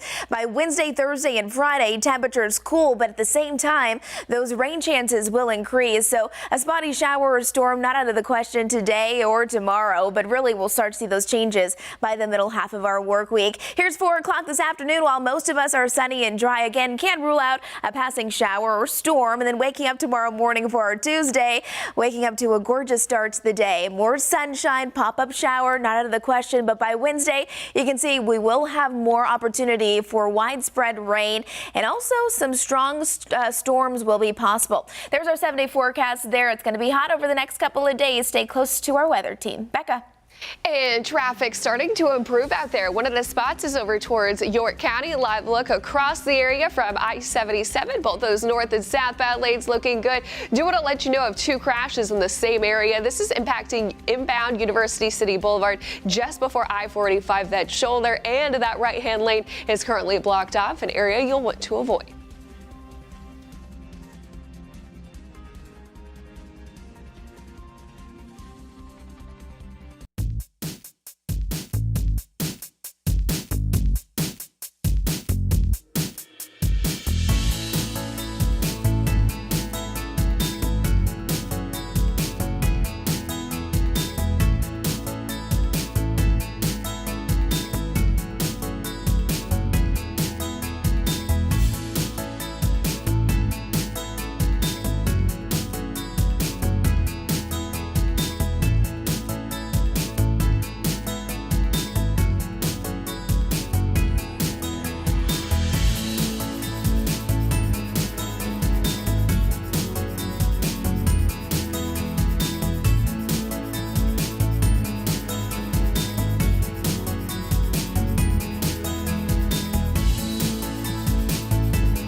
thank you for joining us here live on WCNC Plus at 8:30. I'm Kaylin Hagwood in for Lisa. And I'm Ben Thompson. Happening today, we're going to start to get at least a better idea of who might be leading our city in the future. Starting just 30 minutes ago, candidates wanting to run in the Charlotte election this fall can now file to run for office. WCNC Charlotte's Richard Devane is live for us this morning. And Richard, we could also learn if Mayor Lyles is expected to run for re-election. Yeah, that's something we're looking at. We could know that at some point today. We'll find out. Of course, we're here at the Board of Elections. I'll step out of the way, let you see, where we've already had, by my count, at least 3 different candidates run for file to run today, with the official filing period starting today. We've got one group over here. We're going to walk over to them and catch the candidate. You just signed up. Tell us who you are. We'll grab you right here. Hello.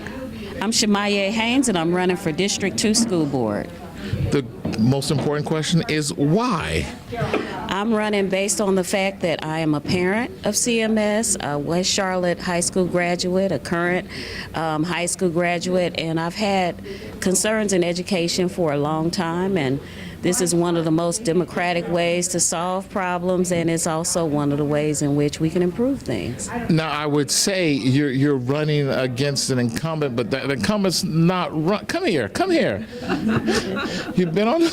Introduce yourself to everybody. Good morning. I'm Thelma Byers-Bailey. I'm the current District 2 School Board representative for 12 years.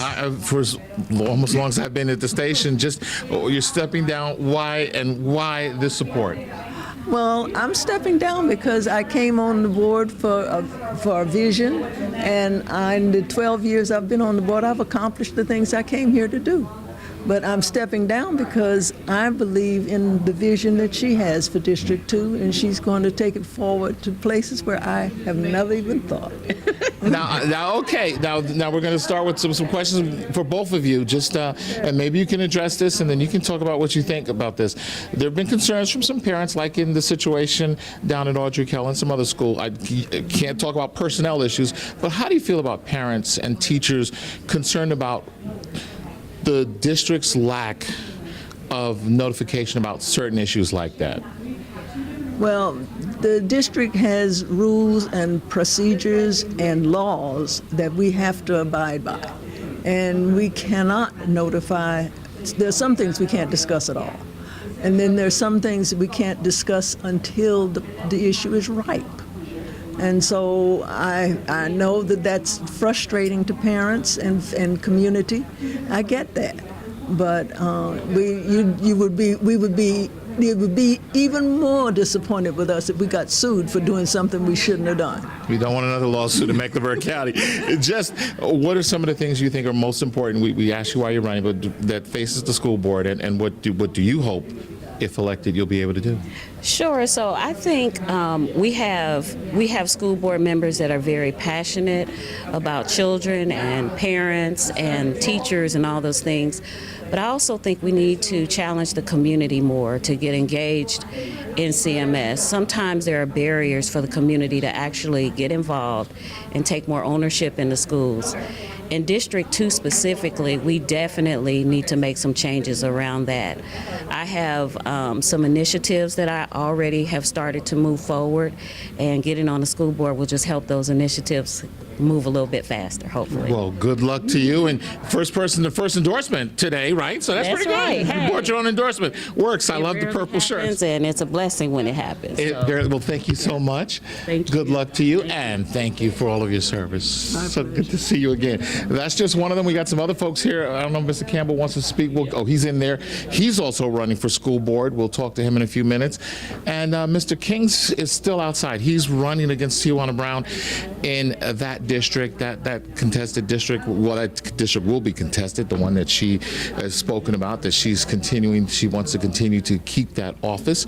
We were going to speak to him. As a matter of fact, we're going to stall for just a few seconds and talk. Ben knows all of the questions and all the answers and stuff like this, how important this is. A lot of seats up for election. Of course, we're going to be looking at a number of the seats for the city council, which are real important. Come on in here. You just filed a few minutes ago. Introduce yourself, Mr. King. Hi, everyone. I'm Montravius King, candidate for candidate for Charlotte City Council District 3. Happy to be here. No, thank you for covering us this morning. It's our pleasure. It's our pleasure. So the question I have to ask you is, you run against somebody who's very popular, but recently Tijuana Brown had some issues, so why run against her? Well, the thing about it is, we're not running against anyone. We're in this race because Charlotte is at a very critical point right now. We're at a crossroads. We have a crime issue on our hands, we have an affordability issue on our hands, and we have a mobility issue on our hands. People want to see results, and so that's what I bring to the table. Results, experience, and the ability to bring people together rather than divide people. So that's what we're going to focus on. We're going to focus on the issues and not the noise. So just excited to be in the race. Just excited to be in the race. What was it like when you signed and said you finally came out and got a couple of hugs? It felt good. It felt really, really good. You know, I've been up all night. So have I. That's how so have I. I do it every day. I do it all the time. You do it all the time? If you're a council member, you got to do it a lot too, right? Absolutely. You got to be ready for it. Well, congratulations to you, and good luck to your folks and everything. And they're cheering right here now. We'll be here all day, and we'll tell you exactly who files, when they file, and give you updates throughout the morning. That's the situation right here at the Mecklenburg County Board of Elections. Michael Dickerson is back there someplace. We'll catch him in a little bit, talk to him about the process. But for now, we'll send it back to you guys. Yeah, please give Mr. Dickerson my best. You know, honestly, folks at home watching the stream right now, this is why you gotta love veteran reporters like Richard Devane, because not only will he go there and cover, yes, candidates are filing, but he'll also take an elected member of the school board, pin her down and say, hey, what's going on Audrey Kell, and get some answers. There you go. Richard Devane covering all his bases this morning like we know he would. All right, Richard. Let's switch things over and talk about the weather. We're going to take a live look over Orange County, North Carolina, one of the areas that was actually hit by Chantal, and you can see some activity happening there. We'll hopefully get a little bit more context on that picture that you're seeing there live. But want to send things over to Majestic Storm, who's been tracking this. We were together all weekend as the storm came in, landed just near Myrtle Beach, and now it's on the way north. Yeah, exactly. We're still watching very carefully what that storm is continuing to do. I want to start with this live look, though, taking you out to Myrtle Beach, where the storm did make landfall Sunday morning around 5 a.m. as a tropical storm. You can see outside right now, it is gorgeous out there currently. So, of course, the impacts have moved far away from Myrtle Beach, but rip currents continue to be very dangerous at this time. So, thankfully, I'm not seeing any swimmers out there. Tropical depression Chantal still continuing to move across Virginia. The impacts across the Carolinas are currently coming to an end. We still do have some flood warnings that are in place, but as far as that rain that's actually falling now, it's tracking off to the north and to the east. That's right around Raleigh, though, where we are continuing to see some flooding that is ongoing. The track of this looks like this. It's going to continue to move to the north and to the east and should be out of here, out back into the Atlantic as we head towards the later half of our day.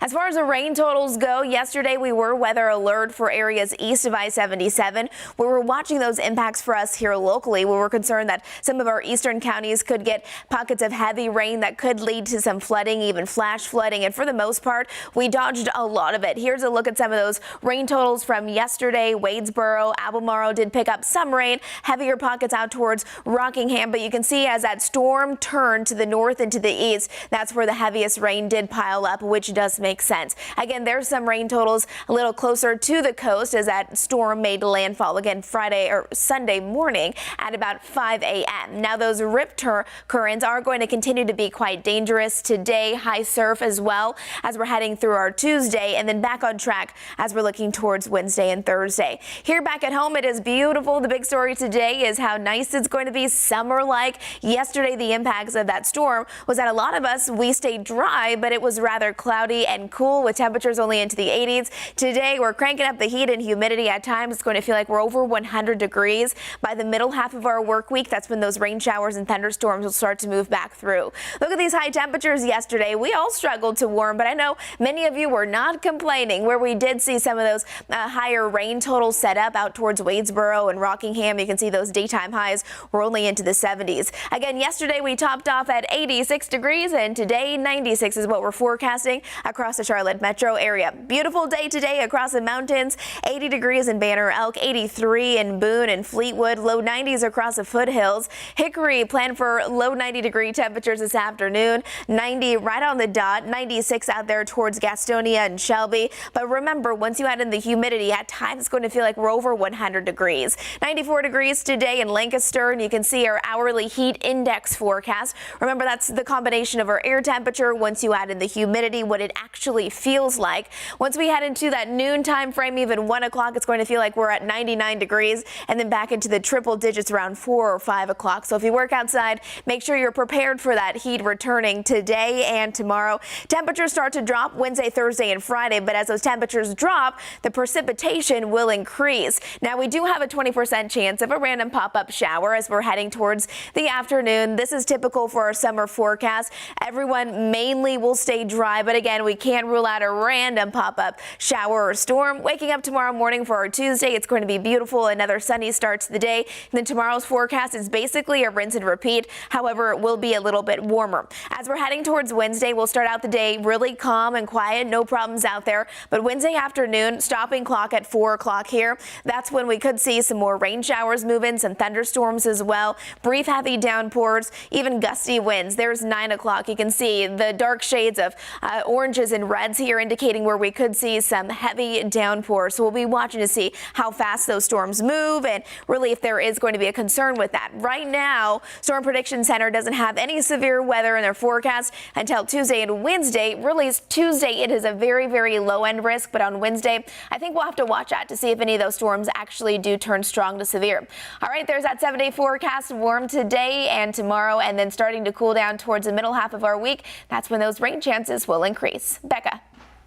And out on the roads now, taking you just north of Uptown. This is I-77 at Tondo Avenue. A nice sunny view there, and traffic also looking good as well. Now further down south on 77 northbound, especially as you head from South Charlotte to Uptown, still a little bit congested out there. Newest crash on the board is going to be up towards Ballantyne. This is on the intersection of Johnston Road at I-485. You can see that stretch of orange there that will likely add several extra minutes to that morning commute. In addition, this crash still happening over towards East Charlotte. This is impacting the intersection of Shamrock Drive at Sharon Amity Road, and further off to the east, still have that incident on Harrisburg Road at Meisenheimer Road. Just a few minor delays with that one. Also do want to let you know of this construction project happening. This is going to be in the Sedgeville neighborhood. South Boulevard will be closed. It's going to be a nightly closure from 7 p.m. through 5 a.m. all the way until the 17th of this month between Scaly Bark and Witten Street, an area you'll want to avoid. All right. Thanks so much, Becca. Today, CATS riders will see some routes go away and others expand service. CATS says it's discontinuing the North Mecklenburg Village Rider, Davidson Shuttle, and Route 47X. Riders in the northern suburbs and North Lake Mall will also transition to using CATS Micro, the on-demand rideshare service. Meantime, CATS is adjusting schedules on several bus routes and the Blue Line to improve reliability. You can find details on all of the changes inside the WCNC Charlotte News app. It is free to download. And speaking of changes, Amtrak will be canceling some trains today due to severe weather conditions that follow from over the weekend. This includes some trains headed to Raleigh. Just make sure you check the website or call ahead to the train station before making your way out there. Well, this morning, a Charlotte Mecklenburg police officer is recovering after being shot Sunday while off duty, responding to some sort of disturbance at an uptown apartment complex. We're being told it started as a call for help just after 6 a.m. outside the Asher Apartments. That's on North Church Street. Investigators say a struggle broke out between the officer and the suspect, and in the midst of it, a gun went off, hitting the officer in the leg. When you're dealing with people that are involved in some sort of disturbance or heated argument, with another person, and then the officer tries to de-escalate that, and then it escalates up, things happen very quickly. This morning, that shooting is still under investigation. Well, July is Fibroids Awareness Month, and local hospitals are seeking solutions for women living with them. One local woman shares her story on how an alternate treatment provided by Atrium Health has helped her recovery. Here's Bria Smith.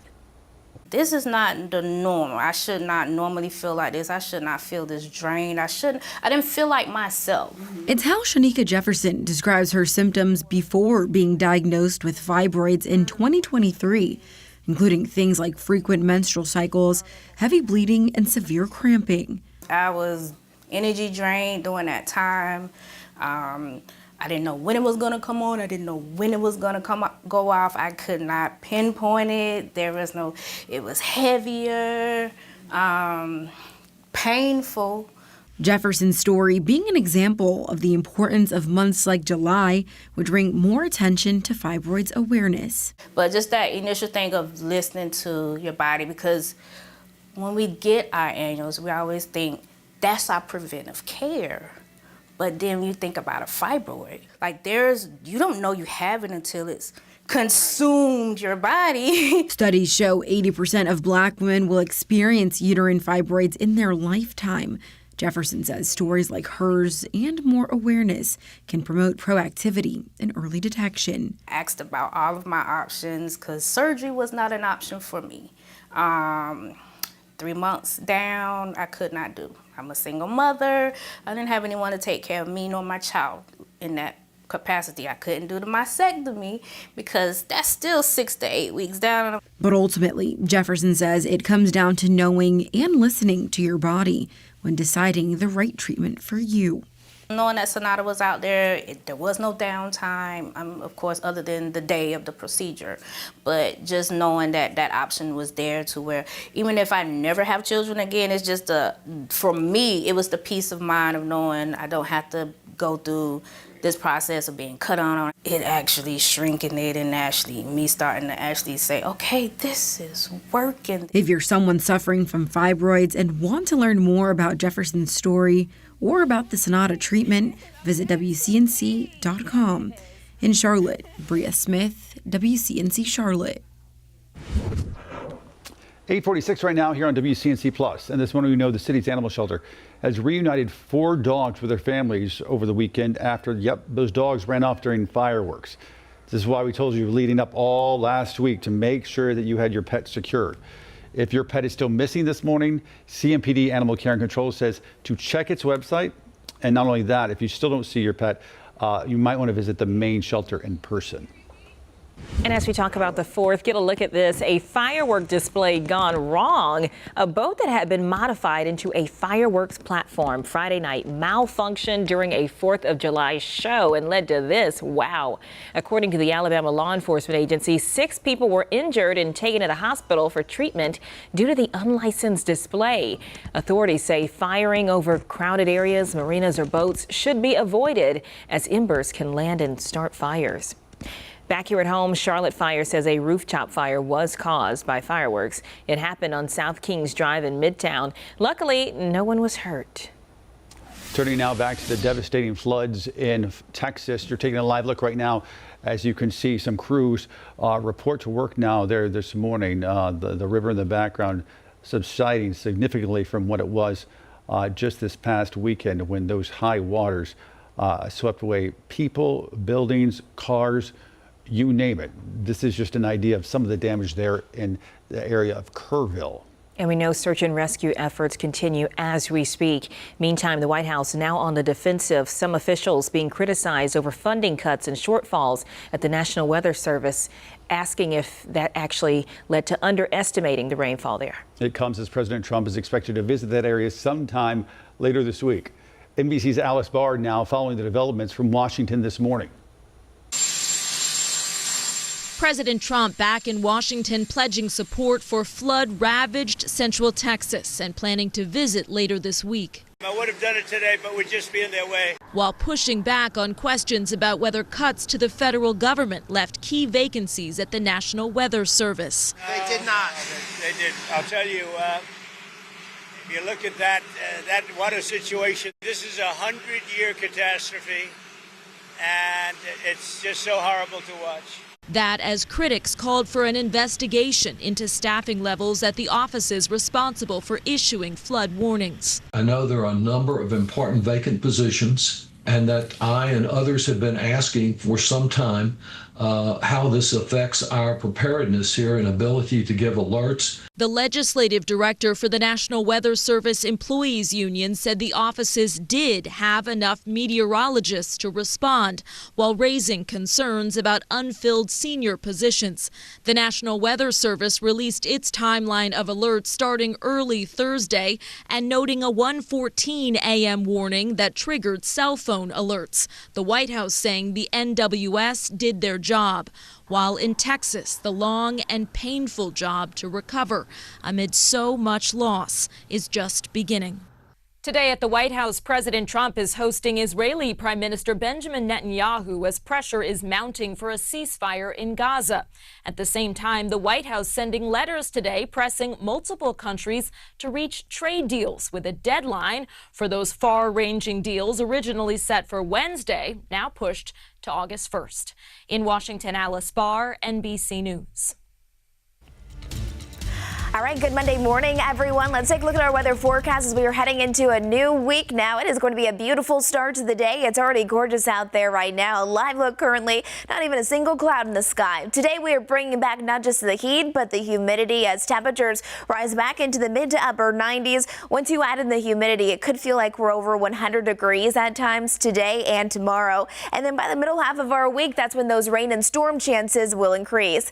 As we're looking outside, though, in Dallas, it's looking gorgeous.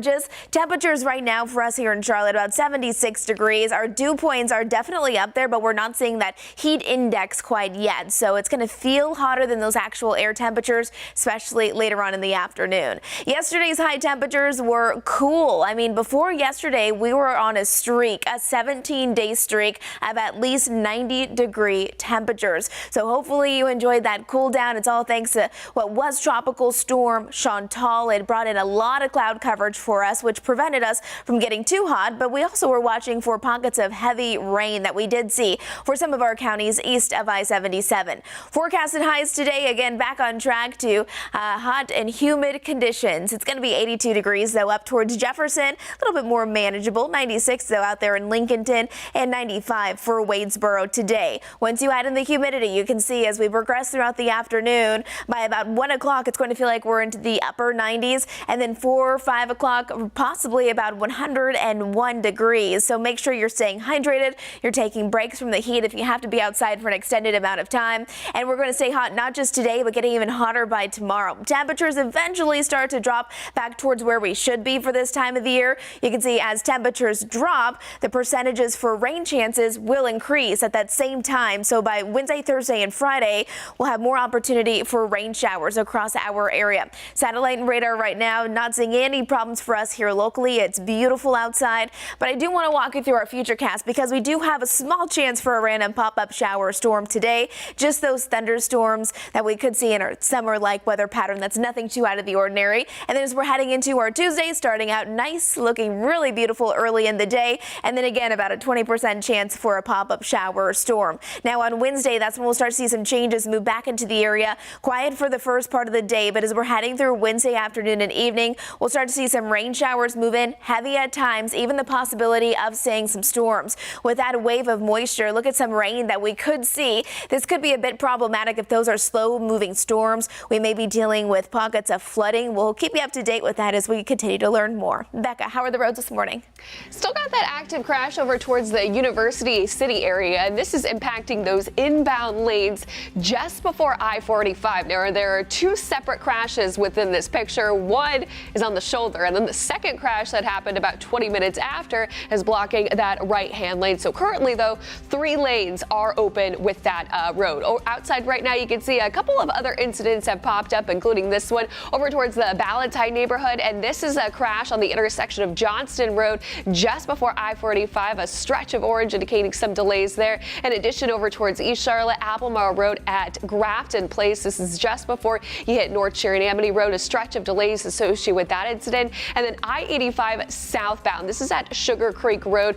We do have the shoulder block due to an incident there. Updated drive times now. Matthews to Uptown, 25 minutes. Salisbury around 54. Waxhaw 39 and Belmont 24 minutes. Becca, thanks. 8:54 right now here on WCNC Plus. Vegetarians might not crave meat, but they do crave power. That's at least according to a new Polish study. It says vegetarians scored higher when it comes to desires of power, achievement, and success. And their passion goes beyond their diet as well. Study found that vegetarians were less likely to conform to societal norms across the board.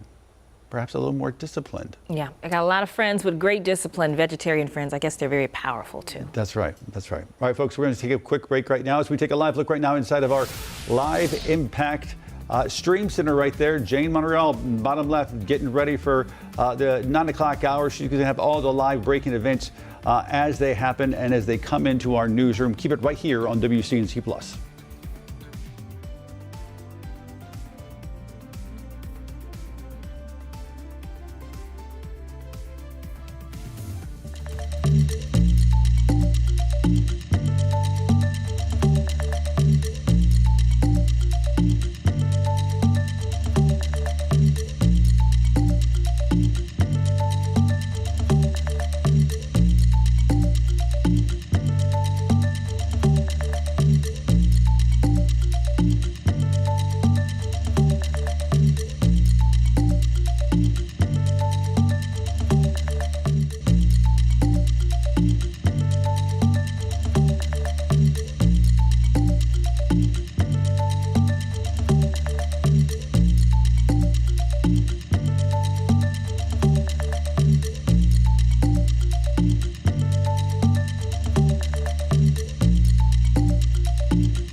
Well, good Monday morning, everyone. We are starting out the new work week with plenty of sunshine. It is gorgeous out there, but today it is going to be hot and humid as temperatures continue to rise back into the mid-90s once you add in that humidity. This afternoon, it's going to feel like we're into the triple digits at times, so make sure you're staying nice and careful with that heat. Hot today, even hotter tomorrow before temperatures start to cool. By Wednesday, cool a little bit, but then that's when we're also going to see our rain and storm chances really pick up. An isolated thunderstorm or pop-up shower not out of the question this afternoon, only about a 20% chance, so most of us will stay nice and dry. Similar setup for tomorrow. We'll likely see some changes, though, as we head through our Wednesday. Becca, how are the area roadways? Any accidents? A couple of accidents, but you know what? I'd say traffic is in pretty good shape as we end the 8 o'clock hour. Live view from I-77 at I-85. No issues there, and a live view over towards Gold Hill Road in York County. Traffic moving along nicely. No issues on both those north and southbound lanes. Do want to let you know, do still have this crash inbound University City Boulevard before I-485, currently blocking the right lane.